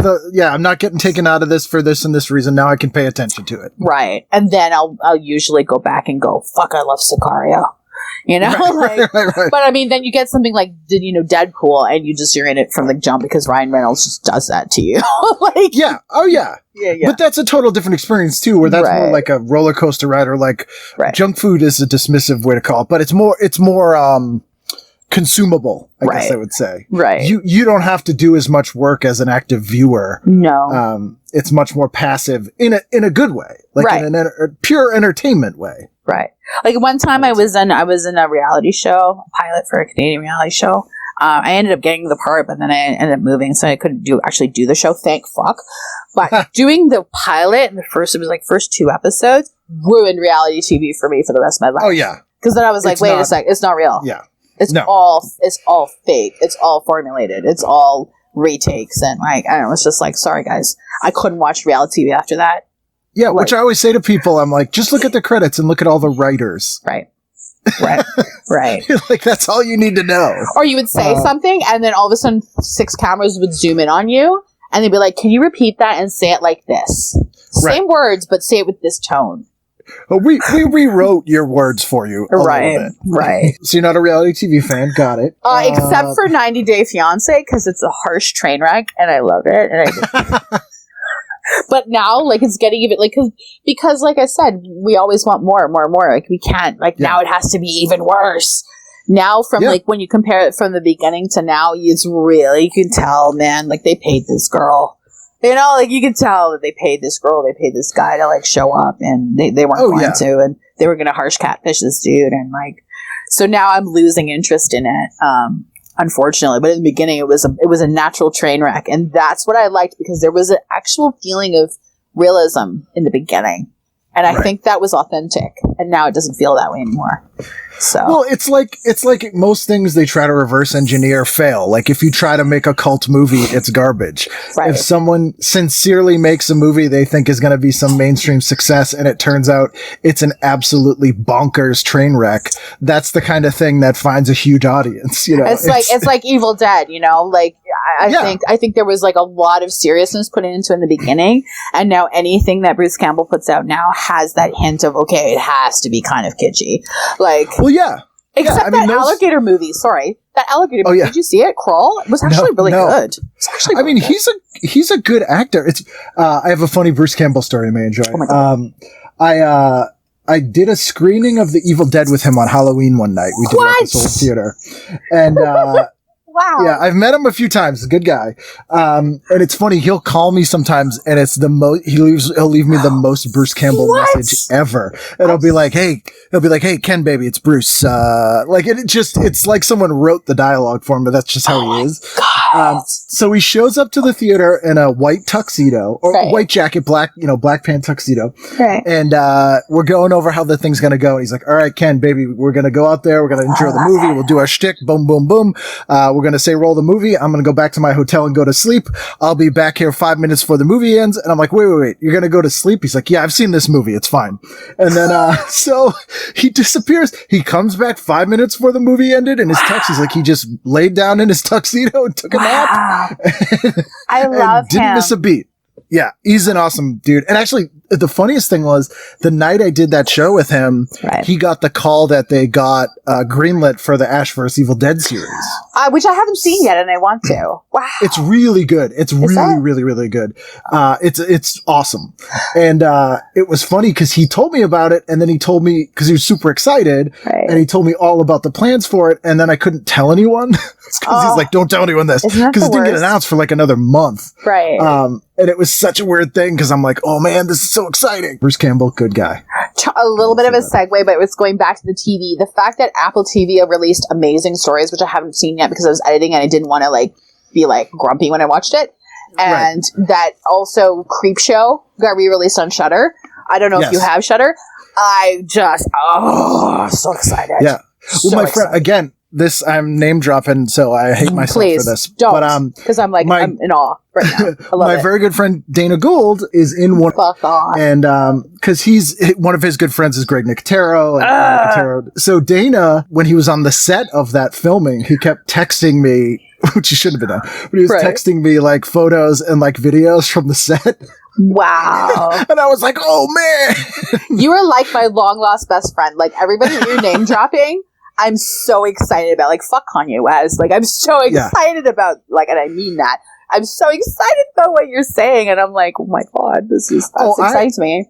For me, who is just some, latchkey idiot from Boston who spent so much time, nonstop watching videotapes and movies, the fact that I have even met these people, let alone gotten to work with them, or it's crazy.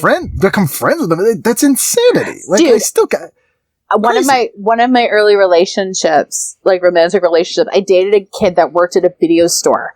Mostly because he worked at a video store. I'm so sorry, Paul, about that. But like, I dated him because he worked at a fucking video store. And it was like, so no, I feel you. I feel you hard. I mean, I always tell the story about, sort of getting back to like when we were growing up, I think we absorbed things a little more, appreciated them a little more because we had to work to get them. Right. Like, in order to see Eraserhead, Oh my God. I had to take 2 buses and a train to Right. go to a specific video smith in the other side of Boston so I Right. could rent that movie, go all the way home, watch it, and then go all the way back to return it. Right. It was like, I really had to earn it. You did. And that's, that's why I think it's hard nowadays to like, remember I talked about capturing that feeling? Like part of that feeling of like, shit, I went to the fucking premiere of like, Behind the Green Door or whatever, right? Yeah. I just threw that at you. But like, is the fact that you had to go somewhere. You had to commit to it. It was a physical or like mental commitment. Now I could fucking put Eraserhead into any search engine or like one of my many subscriptions, and I'm sure it'll pop up. Right? Like, You can watch it on your watch, like driving to work. Right. And that, I think that's what I'm talking about, is that sort of golden age of actually working for something.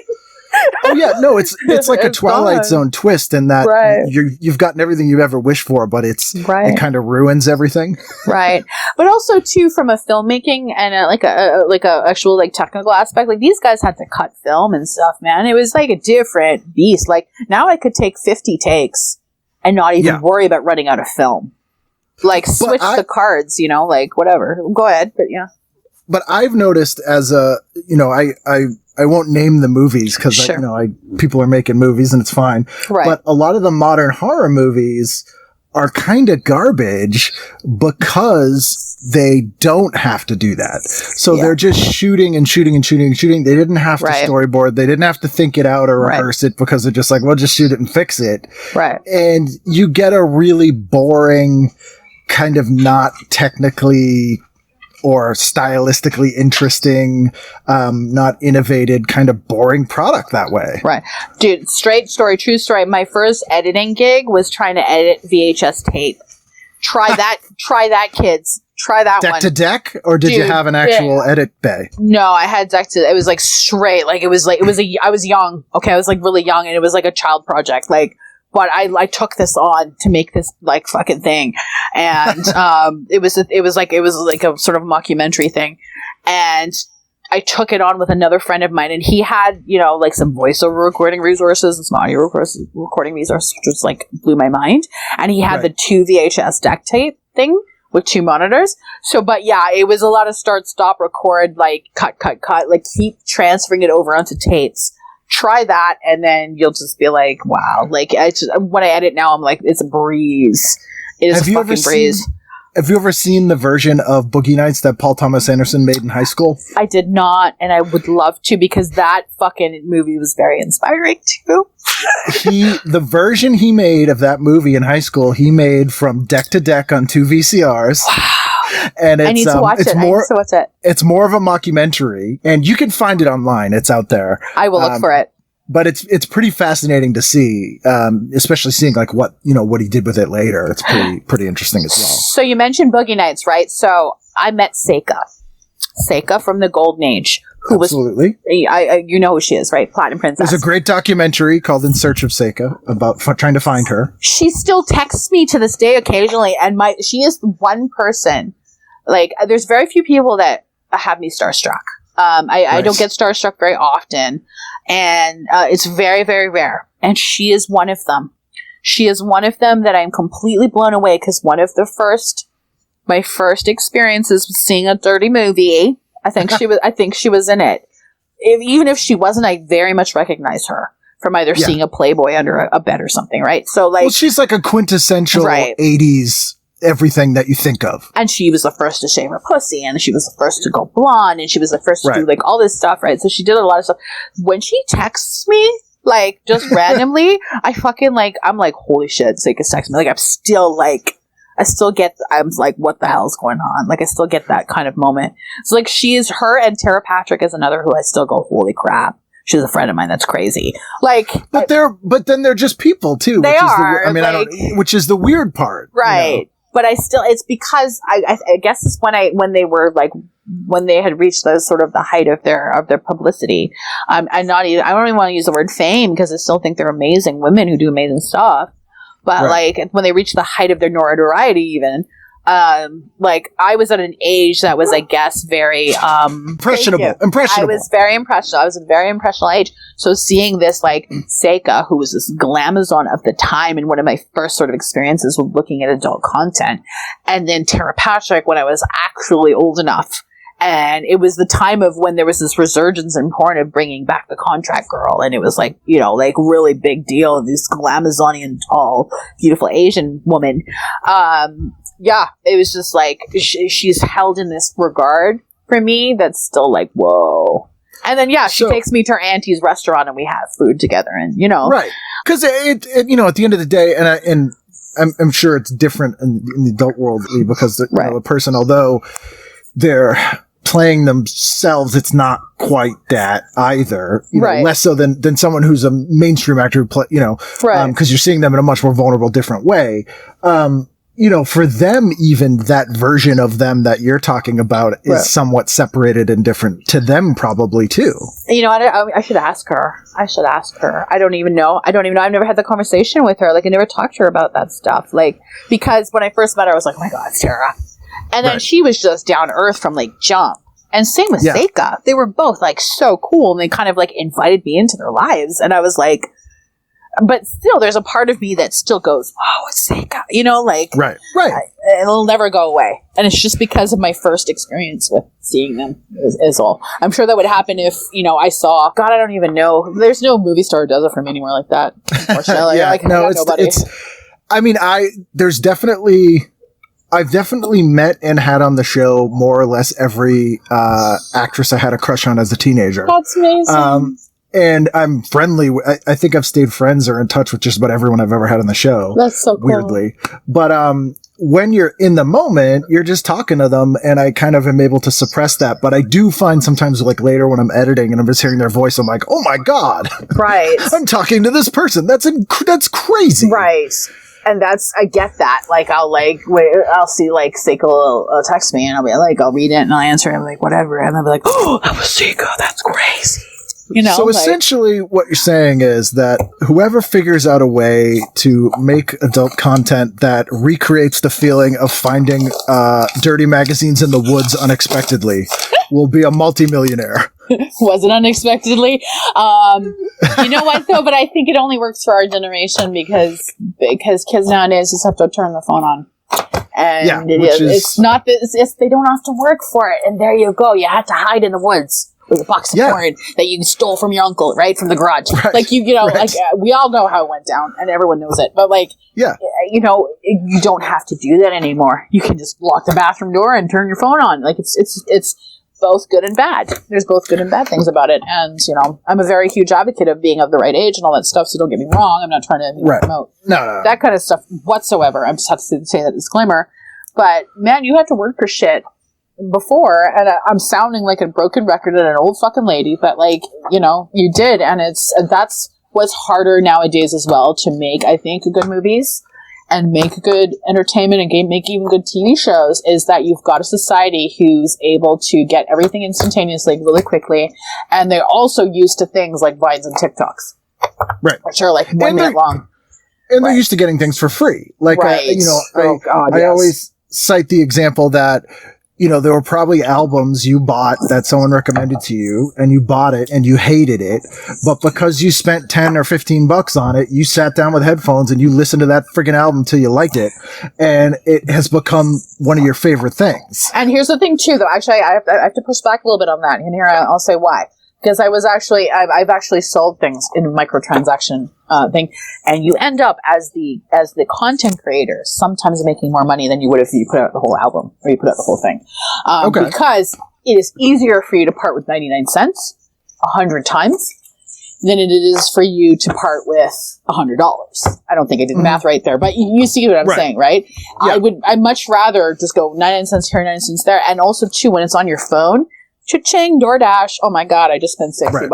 Like it's like, you don't even know, you don't even realize. So as a content creator, putting things out using a microtransaction system has been more profitable than the older days. However, you were forced to buy content back then. If you really wanted something, you had no choice. So you would pay $15. So I guess maybe it worked out well for them too. But there's one thing. you probably had a not a connection, but you probably paid more attention to what you spent $15 for. Right. You felt like you were invested in it more. Right. And also, too, it took longer to earn. Like, I didn't have to do some stupid dance for 1 minute, and then all of a sudden I'm a millionaire. Like, it's crazy how some of these YouTubers are, like, making their money. But, like, good on them. That's awesome. I'm just jealous. Oh, we all are. Let's be honest. I'm just jealous. But, like, at the same time, while I agree with you that there are a lot of people, I think actually the problem is not the millennials coming up and not the sort of Gen X and above, for paying stuff. It's that portion in between, the taint. Right. Right. The taint of the generations. Between that has a problem paying for stuff. Because that's when Napster came out, and that's when all that other shit came out. And, I think they have a problem with paying, because I'm noticing the new millennials, the just turned 20, they just turned 19, for some reason have money. I don't even know where they're getting it from. That's not for me to decide or find out. And they're paying for stuff. So everybody who complains that people don't pay for anything, actually, they do now, the younger generation, the of age young adults. It's the generation in between when Pornhub just came out, and and Napster was out. Those are the guys that have a hard time paying for stuff. So eventually those guys will fucking die, and then we'll be and maybe very soon. And for those people, like the stuff to them truly has no value, right? Artistically, financial, like they just don't care about it that much. It's sort of instant gratification, use it and forget it kind of stuff, which is, for a long time I thought was just the way that things were now. But to your point, I think it was a blip. I think it was a blip while society caught up to technology. Right. I think that's my positive spin on it. And the reason why I know this, I noticed, actually, especially during this time, people are paying for some people's OnlyFans and stuff. I mean, there are still people who steal, but I honestly think it's that one subsection. And just, hold on, content creators, hold on, entertainment industry, because the kids that pay are coming. They're actually growing up now. And they're used to paying 99 cents a song via iTunes and not complaining about it. They're used to subscribing to Netflix. They're used to those things, and they're not so much torrenting anymore like when, shit first came out. So I honestly believe that we're going to see, as they start to get older, more mature, and actually have jobs, if we do ever recover, which I think we will. We always do. We have to, so I can go to that goddamn red carpet event. Fuck, right? But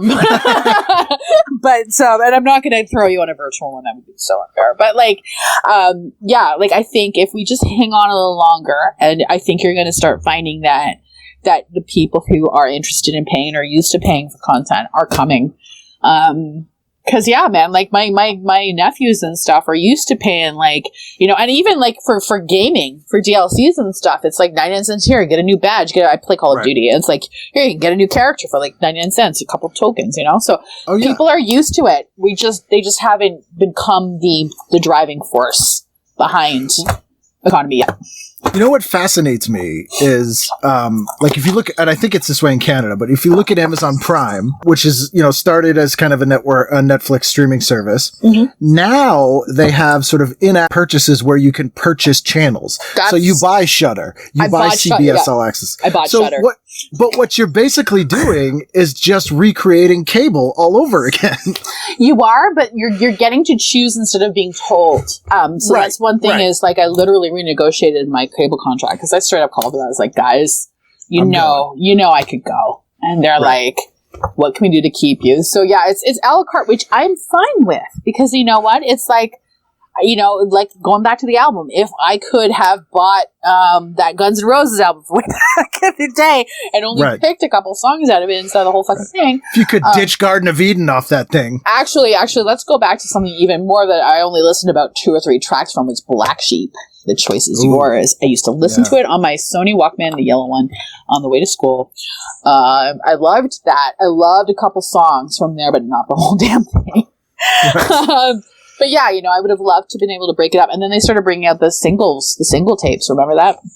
They caught on. Singles. They caught on. The instrumental version on the B-side, so you can do your own rapping. They caught on. My point is, you end up with, you go, to the moon and back, but what you end up with is a slightly better version of what you started with in a lot of ways. Right. And you know what? But it's what you want, and that's what's cool. Right. And like I said, you're going to see, like a Mark May, where it's the taint of society of Generation T. Pirating. Generation T, the pirates of our generation. They're going to go, or they're going to either start paying, or they're just gonna and then the kids will come up, and I always say kids, I don't mean kids, young adults will start to move up, and you'll see there's going to be sort of people will start paying things again, because legit, my nephews, one of which is an actor, and I'm so jealous of him. Oh my God, Ken! For years, I'm so jealous of him, but I love him. He's a good kid, and he's working real hard now. But he literally fell out of the womb and ended up on a TV show. And he's a good-looking kid, and he knows how to do his jawline just right. But he's actually, since that time, since he got discovered, he's actually really devoted himself really hard. He went to a red carpet with me because he ended up in LA, being old enough while I was there for an awards show in January. But yeah, I'm just I don't even know why I segued into this, but anyways, he's got money now. Oh, he pays for stuff. He pays for shit. That's what I was trying to say. He's got money now because he's all famous and shit. And I'm so jealous. Well, and it sounds like he knows what goes in the work that goes into making stuff. So he's probably, I need to, But also, he grew up in the thing of oh, mom, I need 99 cents to download this thing off Steam. He grew up in this era of paying for things, but paying exactly the amount for the exact thing that you want. It's a nominal a la carte system. So I have hope for the future, is basically what I'm trying to say. Well, this is good. I feel more positive after talking to you. I hope I'm right. So I've been shooting her off all night, so I'll blow through the rest of the week so we can not keep you awake all night. But I think we're on Sunday. Did we already do what you were doing? We did Sunday, so Emmy Awards, and then Monday I picked. Okay, Monday was hard because it was a choice between two movies, but they started different times. So I started at 8 p.m. with Love at First Bite. I loved that movie. I love that movie. Disco vampires. Dude, I'm horror, but it was also horror comedy. It was this whole thing that was happening at that time. I loved it. Have you ever seen Nocturna? No. Nocturna stars, I want to say Crystal Gale or someone like that, a full-on disco queen. And I wanted her hair. Oh my God. Oh, we all did. Oh, Lord. I've never been able to find a copy, and I don't know if it's a Boston thing or not, but literally every used record store you go to has a cutout version of the Nocturna 2 LP soundtrack. And you know what? I'm taking notes right now. I need to look these things up. This is just insane. I love it. It's this disco vampire movie, and I've only ever seen, what's on the soundtrack and what the photos on the soundtrack, and it looks amazing. I need to see this. I need to find this. One of my favorite vampire movies, Vamp with Grace Jones. Dude, I was just about to say, oh my God. So, when I first saw Vamp, it scared the shit out of me because Grace Jones is very intimidating. When you see it now, you're yeah. But, yes, she was very intimidating, and it was a little mature for me as well. Have you seen her documentary? I have not. I need to. I went to the David Lynch Festival of Disruption a year ago. Wow. And Grace Jones was there in person, and she showed her documentary at the Ace Hotel, and it's awesome. Especially if you want to know about her life growing up in Jamaica. I do. I do. It's a lot of that. It's so good. It's on all the streaming services now. It's called Bloodlight and Bami, I think, or something like that. Wow. But it's so good. And the performance footage is unbelievably good. Oh my God. Okay, I'm writing this down. I'm writing around Boogie Nights. Okay. And you need to follow up with me and tell me what you think of everything you end up with. I will. And what was the other thing you told me I needed to see was Nocturna. There you go. Oh yeah, Nocturna. Yeah. Thank God I still have my mental facilities. All right. But you mentioned Fright Night, which is another one of my favorites. Fright Night actually freaked me out. It was my first horror movie. I think I want to say, I don't know what the rating was, but I have a feeling my dad snuck me in a movie theater. I'm sorry. My dad was a good dad. Okay. He didn't fuck me up, and that's not why I'm in porn. But he was a good dad, but I think he snuck me into that movie because I think he wanted to go see it, and I saw it in the theater, and I legit No, the movie I had horror nightmares was Exorcist 3 when I saw it in the theater. Oh, well, that Brad Dourif is terrible. But it's not only that, it's when the devil comes into the spirit of the devil comes into the fucking church and blows the Jesus eyes open. Oh yeah, that was hard. But yes. Here's a weird thing. So we're looking at September 1985. Right. You know what movies came out that same month? No idea. Fright Night. Whoa. And Vamp. Wow. There was a vampire thing going on, kind of like what ended up happening later on with Twilight and Vampire Diaries. Oh, yeah. I mean, I think people got sort of obsessed with reinventing the vampire for the 80s, especially as like an AIDS metaphor. Right. But you also, one of my all-time favorite movies is Katheryn Bigelow's Near Dark. Yes. And that literally came out the same week as Lost Boys. Right. My favorite Katheryn Bigelow movie is Point Break. I've never seen Point Break. Oh my god, dude, are you serious? I know. Don't see the remake. Don't see the remake. Have you already seen the remake? Oh, no. It's dreadful. Don't even because I love Katheryn Bigelow, and I've seen like Strange Days. I've seen Loveless. I've seen, obviously Near Dark a billion times. I've even seen Blue Steel, that cop movie with Jamie Lee Curtis that she made. Wow. Everybody who knows me knows this. The love of my life is Keanu Reeves. I know, he's waiting for me. He's fine Canadian man. Fine. In fact, he went to high school around the corner from where I grew up, and he played hockey across the street from where I grew up. So we were there in the same year at some point. And he used to present a show on Nickelodeon when he was a kid. He did, and then he went to like 2 high schools right close to me, and then also as well, I was way younger. And then in the 90s, obviously, I went to see him, and I met him when he was a Dog Star, and it was really cool. I didn't freak out until later on. I've loved Keanu. I've loved Keanu since fucking what's that movie he was in with Martha Plimpton, and he was his boyfriend. Parenthood. Yeah, I loved him since then. Yeah, and, he's great in Parenthood. Still love him today. He's John Wick. Have you ever seen the movie Freaked that Alex Winter made? Yes, I did. Where Keanu Reeves plays the dog face boy. He does. I have seen almost every Keanu movie, including the really obscure shit and the random stuff that is on Netflix. The Prince of Bel-Air, or whatever that one is. All of that crap. Point Break is one of my favorite Keanu movies of all time. It's so good. It's so good. It's so cheesy and so Patrick Swayze and amazing. You need to see it. It's so LL. I can't believe it's Lori Petty. It's fucking Patrick Swayze. It's very, very LA. It's fucking amazing. It's got everything in it. Love and action. It's amazing. It's a perfect movie. You're going to like it, and it's got some cheesy fucking amazing lines, and Katheryn Bigelow is just a fucking cinematic action genius. Perfect. So what was the other movie you were up against? The Family Ties movie, because... Would they go to Paris? Yeah, because I've already seen Love at First Bite a million times, and I've never seen the Family Ties movie. Oh, really? It's on Amazon. I will check it out. I don't know. So the thing is, Canadian Amazon and American Amazon are different. Like, there's a documentary that I'm in. That's an American Amazon. I've never seen it. What's it called? Something about VR. I'll actually look up the title for you, and I'll tell you. But it was taken while I was shooting Black Box. They actually followed me around while I was shooting Black Box. It's the one that I'm in as well. Probably. Yeah, it was on Epix. It's the Sex There you go. Yeah, I've never seen it. Never seen it. You're in that too? Oh, yeah. I got interviewed. They had like man on the street interviews in between the segments. That's amazing. So it's a lot of me going, wait, people do what? We were in a thing together and we didn't even know. We're like connected IMDb-wise. That's cool. I never knew that. Co-stars. Wow. That's crazy. So I've never seen that, and I don't know if I'll have it, but I'll look for it. So yeah, your segment's very good. Thank you. I've never seen it. But yeah, that was Black Box. This is making a Black Box. Followed me around that day. It was so awesome. Right, Tuesday. I will. I'll try. You know what? I could totally cheat and change my fucking DNS and pretend I'm in fucking the States. Yeah, but honestly, I really don't have time for that. Like, it's like literally, like I said, for the last 3 months, and it's no word of a lie. Because part of me was also... Look, I lived in the States during the Iraq War. Right. And I was running my first company at that time. So it was a phone sex company in a very early days, cam company. I was living in Florida. And it was right there in Navy Town, right off Pensacola where they had the thing recently. Like, I was right there. Wow. And yeah, so I lived there for 4 years on and off, and running my thing from a beach house. I was making so much fucking money. It was ridiculous.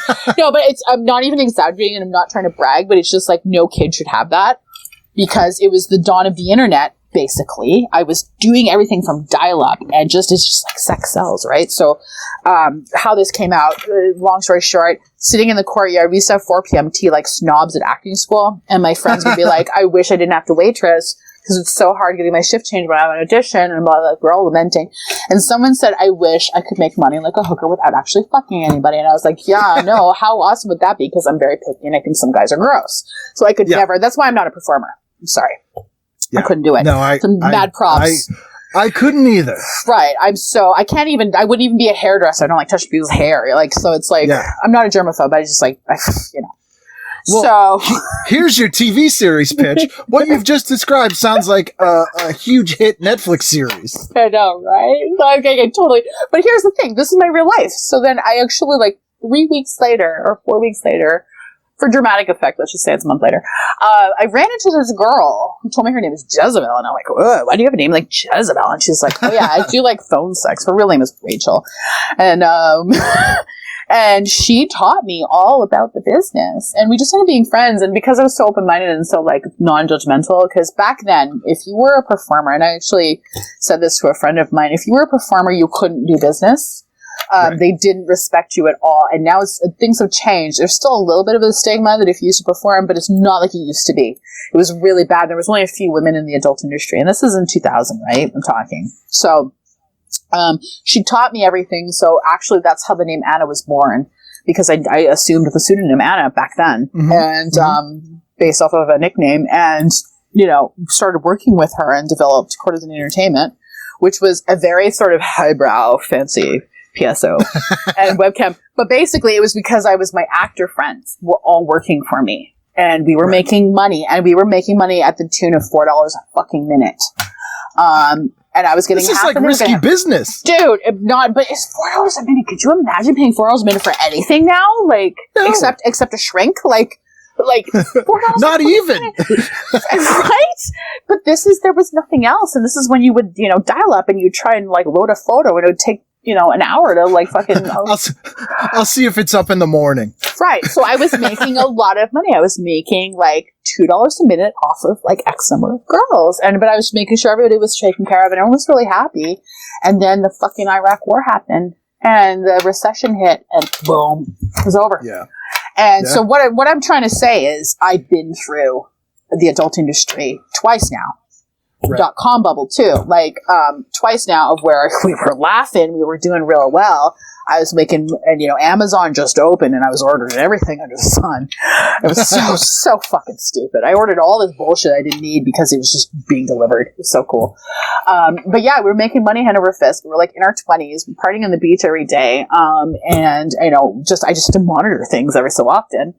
And then that happened, and everything was gone. And then all the Navy guys disappeared, and like they were all poor. And then everyone started showing up with PTSD. And I'm not to make light of it because it is a fucking bad thing. Like trust me, I know very firsthand. But it is a bad thing. But that's everything changed. And so when this happened, the Depression era, and I came out. Right. I was like, I need to work because this money is going to disappear. And so I literally committed to way more than I should have, and did not move for like 16 hours a day every day editing. And I actually had somebody coming in taking care of my animals. It was just like, it was brutal. And so I'm okay now. But like I predicted, work started to die off. Things are opening up again, but work started to die off. So I now have nice little nest egg. Yeah. Well, you're smart. You've been there, and you know how you're disaster planning. No, but I freaked out. I freaked out in the same way, like legit, Ken. I freaked out, and it probably wasn't the best thing. I shouldn't have gone that extreme. I'm going to be completely honest with all of you. Yeah. Like I freaked out like the same way people freaked out about toilet paper. I freaked out and took every job I could, and like literally drove myself to almost the point of burnout. And thankfully, I finished everything, and everything started to change just before I completely lost my mind. But, no, I totally get it. Like, I do that stuff all the time where it's like, it might be better if you just take a day off and relax. And I'm like, I don't know how to do that. Right. Or like, I can't because this is not going to be here tomorrow. Right. This fucking depression might last years. Yeah. So I might have to go full snook. Dude, like I've been waiting forever to watch, was it 1917? And I haven't watched it yet. I call it the Kirk Douglas story. He was 1 year old. What happened? Like literally, I call it the Kirk Douglas story. And I never thought he'd die, man. At least the Rona didn't get him. He was like, I don't think he did either. Fucking love that guy. He did not go down with the coronavirus. So SCTV is one of my favorite things ever, and they were constantly doing Joe Flaherty's Kirk Douglas is amazing. Oh, I gotta check that out. Taking the notes. It's so good. Anything else on Tuesday, or are we on the Wednesday? All right. Oh, no, we're on to Tuesday. So we were at Monday. Okay. So Tuesday, I put 7:30 in brackets, Three's Company. Still love it. Even though it's highly sexist, homophobic, and really, really not. Yeah, crazy. Not still love it. funny and sleazy in a boring way. I like it still, but to be fair, I haven't watched it since the 90s. So now I'm like, oh shit. What you remember is not what you remember. You'll appreciate this story. Have you ever heard the story about John Ritter's balls? No. So, as you may recall, on Three's Company, they often wore very skimpy 70s shorts. Yes. And someone was watching a Three's Company rerun in the early 2000s on TV Land or Nick at Night. Right. And they noticed in one of the shots, John Ritter's wearing very short shorts and his balls fall out. Oh, God. And no one had noticed for decades because people were watching stuff on little TVs. You know, they're oh my God. not paying attention. It's not. And so the person complained and TV Land checked it out and they're like, nope, you're right. That was there. And it's since been edited out. Wow. But it was there for decades. True story for me. With walls falling out, my first foray into that real quick. Singapore. I was on tour because I was with a TV show when I was younger that did improv comedy. And so when improv was very big back then, you know, Whose Line Is a Little Shit? Oh, yeah. Yeah, as part of a touring group that did that shit live. And so I did it for 5 years. We toured all over the world, which is really cool. But everyone was painfully young and painfully cute. It makes no sense. But anyways, so I was on tour. I was in Singapore, and this guy's talking to me, and he had his leg up, and his fucking nutsack's just hanging right out of his shorts. And this was before I started getting into adult, and oh, Jesus. Yeah. And it's hot there, too, so you're getting the full frightening. picture. Frightening. And his wife pointed it out, whatever his name is, let's call him John. Hey, John, you're hanging low, tuck it in. And I was just again. Like, the fact that she pointed it out and he tucked it in, maybe, you know what? I think about maybe he was a bit of a pervert. Oh, yeah. Maybe he did it on purpose. Ew. I would 100% say that was on purpose. I was so innocent. As someone who has testicles, I will tell you, it's very difficult for them to accidentally fall out. He did it on purpose. I just realized. Wow. I'm so sorry. I just realized That's okay. I'm meeting my therapist tomorrow. It's fine. We got a breakthrough here. I'm not even going to charge you for this. Wow. I just realized he did it on purpose. Oh my God. Yeah. Anyways, yeah. Okay, what happened? What's on after Three's Company Wednesday. that can rid you of this horrific memory? Here's the fucked up thing: this was the A-Team premiere, so it was a 2-hour premiere for the A-Team, 2 hours. So that fucking screwed everything because there was Who's the Boss, Growing Pains, and Moonlighting, and I'm like, ugh. That's a tough choice. That is a tough choice. It's a tough night, but you flip back and forth. And Remington Steele came on at 10 just to be a cheater. And I used to love Pierce Brosnan hard back then. Yeah, so, and that show was super fun. Right. He was such an unusual character in that, for people that don't remember, the premise of that show was a woman ran a detective agency, which was apparently a big thing in the 80s on TV, if Moonlighting and Remington Steele was to be believed. Right. And no one took her seriously, so she made up someone who owned the detective agency called Remington Steele and hired Pierce Brosnan, who is an actor, to pretend to be this guy. And he basically played a baby James Bond. It was like a giant audition for James Bond. But was inept and kind of a cocky jerk. Because he wasn't really that guy. No, but he also had the accent and shit. I'm sure I had a crush on him, I think. Who wouldn't? It's Pierce Brosnan. Hey. And baby Bruce Willis was in Moonlighting, so I remember that too. I think he was awesome as well. Him and his smirky wine coolers. Right. But Who's the Boss and, this Milano and Growing Pains and shit, they just go back there with Facts Life and Give Me a Break. It's and Small Wonder and shit. You watched those things, so just the shows you watched. So, even if you didn't like them, you watched them because the alternative was you just don't watch TV and no one's doing that. Yeah, so that was my Tuesday. So Tuesday was tough, but Wednesday was easy. Wednesday was Highway to Heaven. Did you always watch it? I did, and I'm not particular. I mean, I grew up Catholic, I was raised Catholic, and totally I'm not anymore, I never would have guessed. Right? Yeah, I always joke that growing up in New England, I am a devout atheist, but I am the most, I am the most Catholic atheist on earth. Right. I got all the societal and cultural guilt without any of the religious part. It's the East Coast, man. It's what happens. It's what's happening. It's true. Back then. But Highway to Heaven, we always had a God show. Every decade has a God show. Right. and it's like Highway to Heaven, Touched by Nate. Like there's always one. And Highway to Heaven was a show that has two of my favorite Halloween episodes of all time. Oh, do tell. One is called I Was a Middle-Aged Werewolf, and Michael Landon wrote and directed it. I remember that one. It's amazing. I remember that one. And then the year before that, the Halloween episode has Michael Berryman from The Hills Have Eyes as the devil. Did you know he was supposed to be in the was it? I think he was supposed to be in The Crow. I watched. Yeah, he was that. the Skull Cowboy. Yeah, he is in they it. cut him out. Didn't they cut him out? Yeah. No, they cut him out of the movie. They shot it, but they cut it out because they thought it was too dark. And they couldn't finish it too because he had scenes with Brandon that never happened. I'm sorry for the segue. I recently watched as I was editing. I'll put docos on so I could just listen to it and not really pay attention. And I watched that one about the weird things that happen in movies. That's on Shudder right now, and one episode was about The Crow, and the other was about the Twilight Zone, the Vietnam episode. Cursed films, right? Which that pissed me off. The Twilight Zone one, they showed Vic Morrow getting killed, and I thought that was I didn't like that. It really actually unnecessary. I was unhappy with that. I was unhappy that they actually showed the footage, and you could see it, and then you could see fucking what's his name, Landis in the background, like cheering, and I'm like, that's not cool. Like it was not cool to see that. I didn't like that. But sorry to digress. Yes. With going back to Highway to Heaven, that's awesome. Yeah, revisit those episodes. They're really good, and they're smart and funny and sweet. Because the show was pretty saccharine otherwise. It was usually like evil developers are keeping the Special Olympics from happening. It's usually like every episode. But it's like I think the reason why I used to like it because I used to love Little House on the Prairie. Yeah, and I have a feeling that's why I watched the show because I used to watch Highway to Heaven.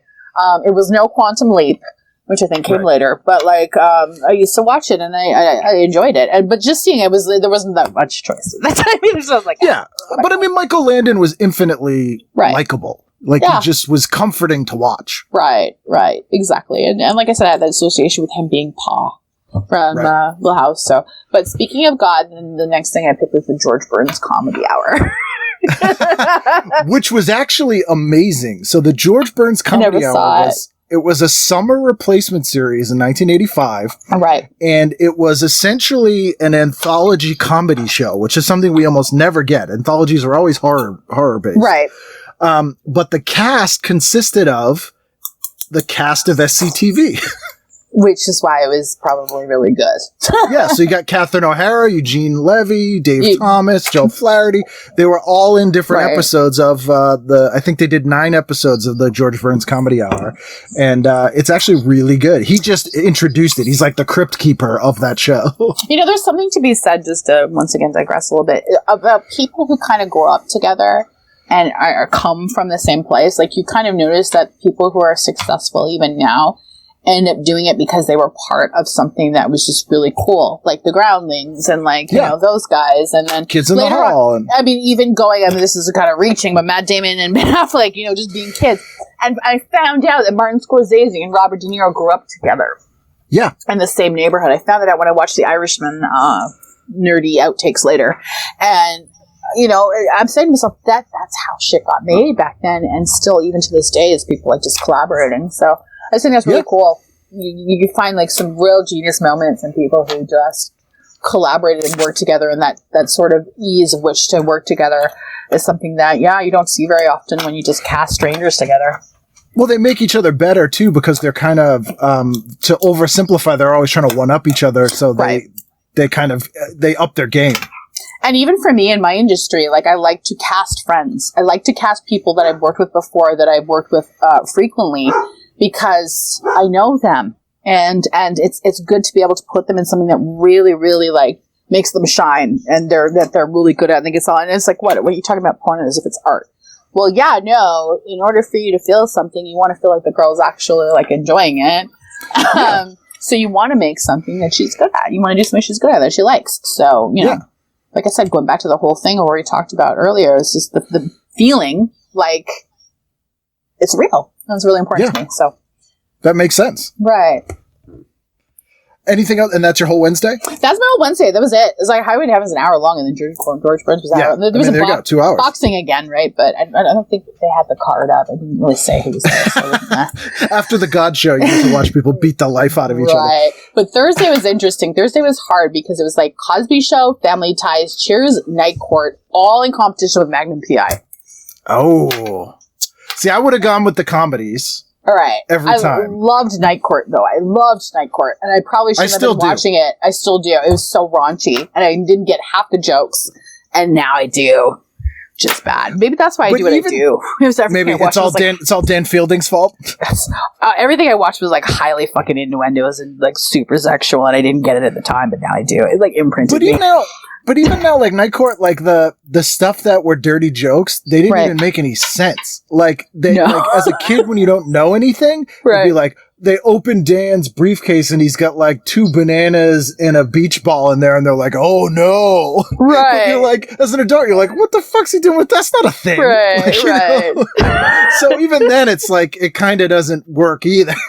And I know it was something dirty and naughty. I just didn't know what it was. Like I just knew. I just knew like that's what it was. But yeah, it's sort of non-specific dirtiness. Right. But man, the cast was great, and I don't know the whole premise. It was Fun awesome. fact.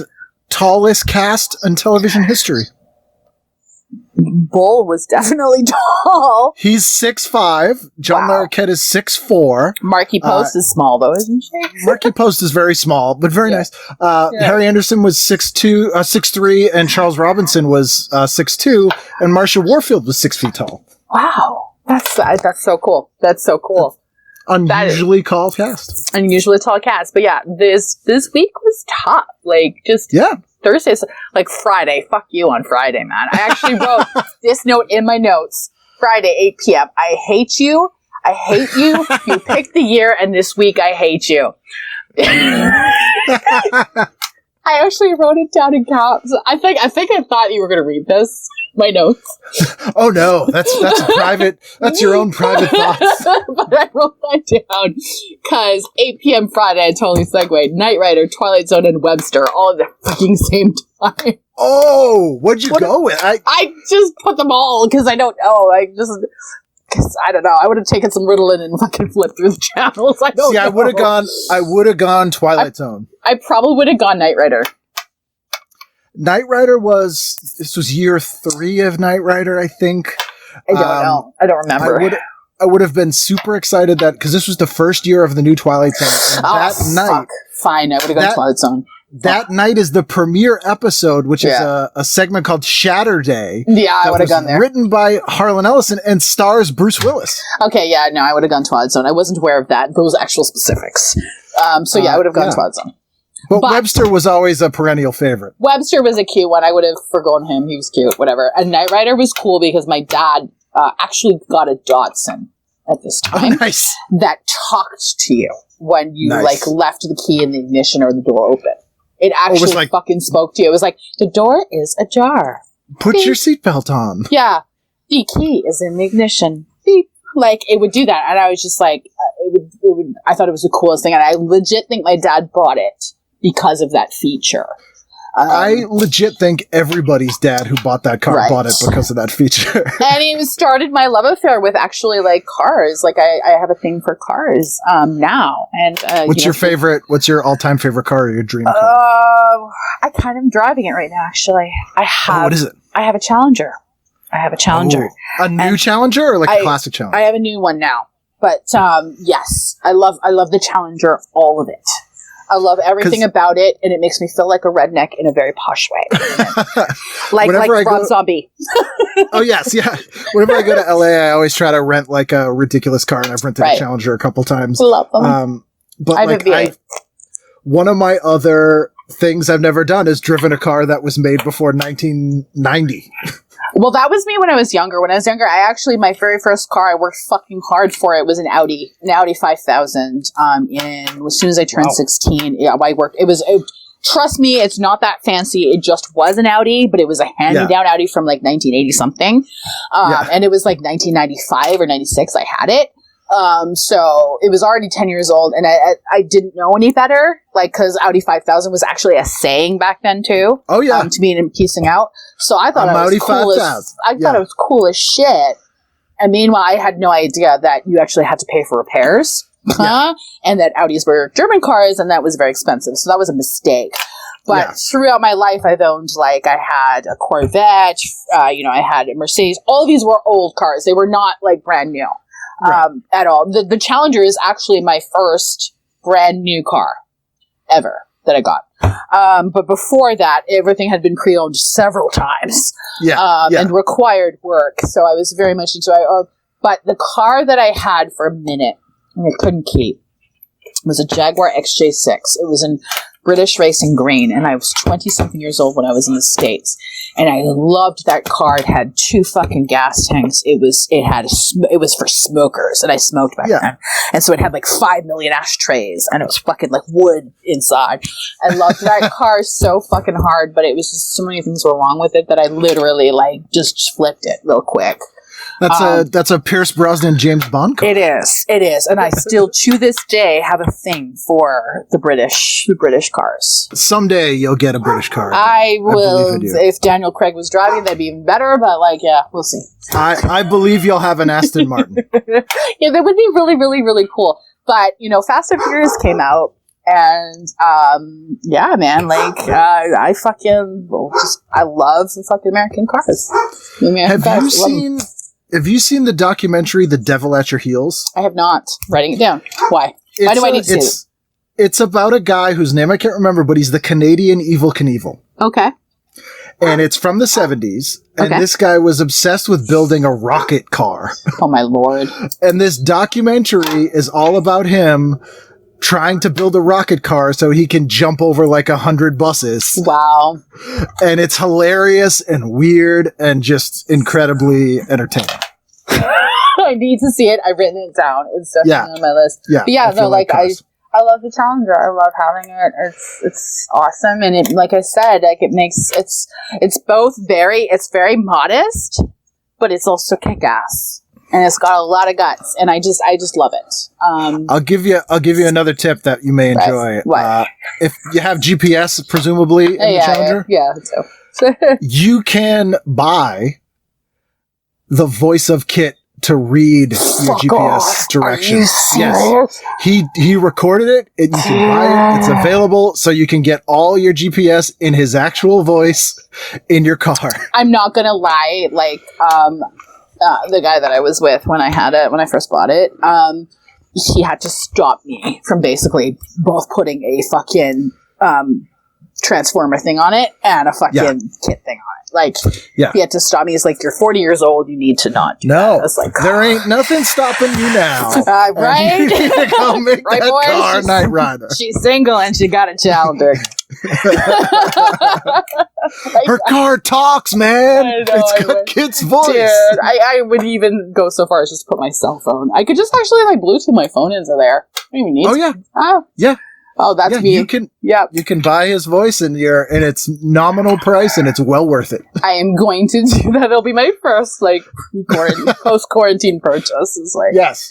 God, this is some me time. I'm making Knight Rider. Right. I would actually be pretty happy with that. Like Knight Rider was a huge like it was my first thing about cars. And like I said, my dad really got me into the cars. And it was just a love affair that happened ever since. And like movies about cars and movies with racing in it, I just absolutely adore, even if they're silly, even if they're stupid and parodies. I love them. Cannonball Run. But I kind of draw the line at like Herbie the Love Bug and shit like that. But like, we all do. Right. But I'm talking about the Italian Job, like both of them. Yeah. And like Gone 60 Seconds, all of that shit. Like I just was really into that stuff and kind of secretly wanted to be a race car driver. Princess. Have you ever seen To Live and Die in LA? Yes, I have. Of course. Oh, that car chase scene where they're driving the wrong way on the 101. Right. Oh, amazing. I know. And it's so funny, and like watching those kind of movies growing up and then actually being on the 101 was trippy. Yeah. Oh, same for me. I'm like, this is a real place I can go. Right. I was 16 years old the first time I went to LA, and I just remember the feeling of being like, holy fuck, this is true. This is real. This is actually real. Like, it's surreal and weirdly comfortable because you're familiar with it, but Right. you've never been there. Yeah, it's great. Right. I love Los Angeles. I you know what I do too. My best friends all live there, and you know, I kind of toyed with the fact that maybe one day I would go down there, and then this whole thing happened, and Trump happened, and yeah, that's not happening. But like, Well, things see will what happens. change. We'll see what happens. You can, I believe in 2021, you can drive your kit car down to Los Angeles. 2021 will be my year. Okay, straight up, Ken. Like, I actually erased I have a whiteboard, and I wrote, I guess, at the end of December, goals for 2020. I cleaned it off the other day, laughing. I'm just like, wow. Like, Oh yeah, I turned 40 this year, and I'm just skipping it. all right. Like, it's next month. I'm just going to be 39 again, and I'm going to try to be 40 in 2021. I like that. I like that. I Yeah. might do that too. Just gonna just write it off and try again next year. That is an amazing idea. I think I'm gonna follow suit with you. I'm gonna totally nice. do that. Nice. We'll have a whole group. There we go. So I think that's the whole week. Is there anything else? Well, actually, so that was only the first half fucking hour of Friday. Oh, wow. Like, I actually put Mr. Belvedere. Yeah, so that's what Friday sucked because Mr. Belvedere was on, which is fine. But then at 9 p.m. was Miami Vice premiere, Different Strokes premiere, and the Pro Karate Championships. Did you go the Pro Karate Champs? I wrote all three down. I have no idea, but I probably would have ended up going Pro Karate. I probably would have watched the beginning of Miami Vice and been like, okay, this is like every other episode. Different Strokes, I'm like, I'll catch you later. But I probably would have gone Pro Karate at the time. Yeah, I think that would have been the call just because you wouldn't have been able to see it again. Right. Like, things like that were gone forever. I suppose now I could find it, but like, yeah, I went the Pro. I pretty much, but I wrote all three down because I was like, I can't make this decision right now. It's too hard. That's a snap decision. You got to make it in the moment. If you think about it too much, you'll never make it. Did you ever watch the show Sidekicks with Ernie Reyes Jr. and Gil Gerard? Of course I did. I watched all of that. I am like, I watch, like, just to support my fucking martial artists. I watched, there was like a renaissance when it's like, you know, kind of when like Chow Yun Fat got popular. There was like a bunch of TV shows like Vanishing Sun with Russell Wong. Oh yes, yeah. And like there was a Mark Dacascos show too, who I actually, my dad knows his dad, and I used to have a mad crush on Mark, but I never met him. I know his wife a bit. She used to be an actress. She was on The Wonder Years. Right. So yeah, there was a show he was in that I used to fucking watch. I can't remember what it's called right now. And something with another guy who was actually really good martial artist, an older dude. We had martial law with Sammo Hung was on. Yeah. Sammo Hung, that's it. That's the guy. I can't remember his name. Yeah. And yeah, I actually I used to take part in these tournaments called the Kabuto Cup, and Kabuto was actually in a fucking movie with Christopher Lambert called The Hunted. Oh yes. I love that movie. So he's the old Japanese guy, the old drunk Japanese guy who teaches him how to use a sword. Yeah. And I used to go to his tournaments all the time. And, you know, in his tournaments, he would bring, like, all these guys to these tournaments as, like, special guests to give you the trophies. And so I met all the cast of The Karate Kid. I met those guys. And, yeah, like, I actually went through this period of, I think it was in the 90s, where they brought back all these sort of martial art kind of movies and TV shows. And I fucking watched them all. So, yeah, anything to do with anything like that. Martial arts written in the thing, even if it was dumb, even if it was Shark Boy and Lava Girl or whatever it was, I watched it. I'm watching Jeff Speakman movies in the 90s, you know? Right. Exactly. You know, so, and I like was crushed when Brandon died and so on and so forth. So here's a fun fact about Brandon Lee that I recently learned. In Boston, there was a comedy club called Play It Again Sam's. When Brandon Lee was going to Emerson College, he worked in the kitchen there. Wow. And so all the Boston comedians was like, oh, Brandon from Play It Again Sam's? Like, oh my god. I'm like Brandon from Showdown in Little Tokyo. Yeah. Nobody knew him as Brandon Lee, though. He was a college kid. Wow. And, you know, he didn't introduce himself as Bruce Lee's kid. Of course he was just like a nice, funny dude who worked in the kitchen at the comedy club, you know? It would be so hard to be Bruce Lee's kid. Oh, yeah. You know, I'm sure it was. To be Bruce Lee's kid and not be in movies anyways, just to be Bruce Lee's kid. Like, it'd be fucking hard. Yeah. It'd be really hard. You'd probably get like two camps of people who really liked you and really hated you, and all they wanted to do was talk about your dad. Yeah. Or just want to see you fail in a weird way. Yeah. Right. You know, and you end up in Laser Mission. But that's what happens. Well, thank you so much for doing this. I appreciate you talking to me for so long. It's been great talking to you. I didn't even notice the time. Now I'm looking at it and I'm like, wow, it's like tomorrow. This is amazing. Thank you so much. We've been talking about doing this for a while, so I'm so glad that we got it together, and I had the best time. You're awesome. You're like my BFF way back when. Oh, baby, I see you in my TV set, yeah, baby, I see you in my TV set. I cut your head off and put it in my TV set. There you go. That's Anna. The remote sessions continue. That was a mailed TV guide, but I've since discovered I can scan them, which is what I'm doing in the immediate future. If you would like to email me, you can do so at tvguidancecounselor@gmail.com or candidicanread.com. I apologize to people I haven't gotten back to. My brain is a mess lately. I intend to. I appreciate the messages. I'll get back to everyone eventually, and just trying to keep it together at this point. But I will be here next week. I guarantee you that. So we'll see you again next time for a brand new edition of TV Guidance Counselor. You are like my long lost best friend.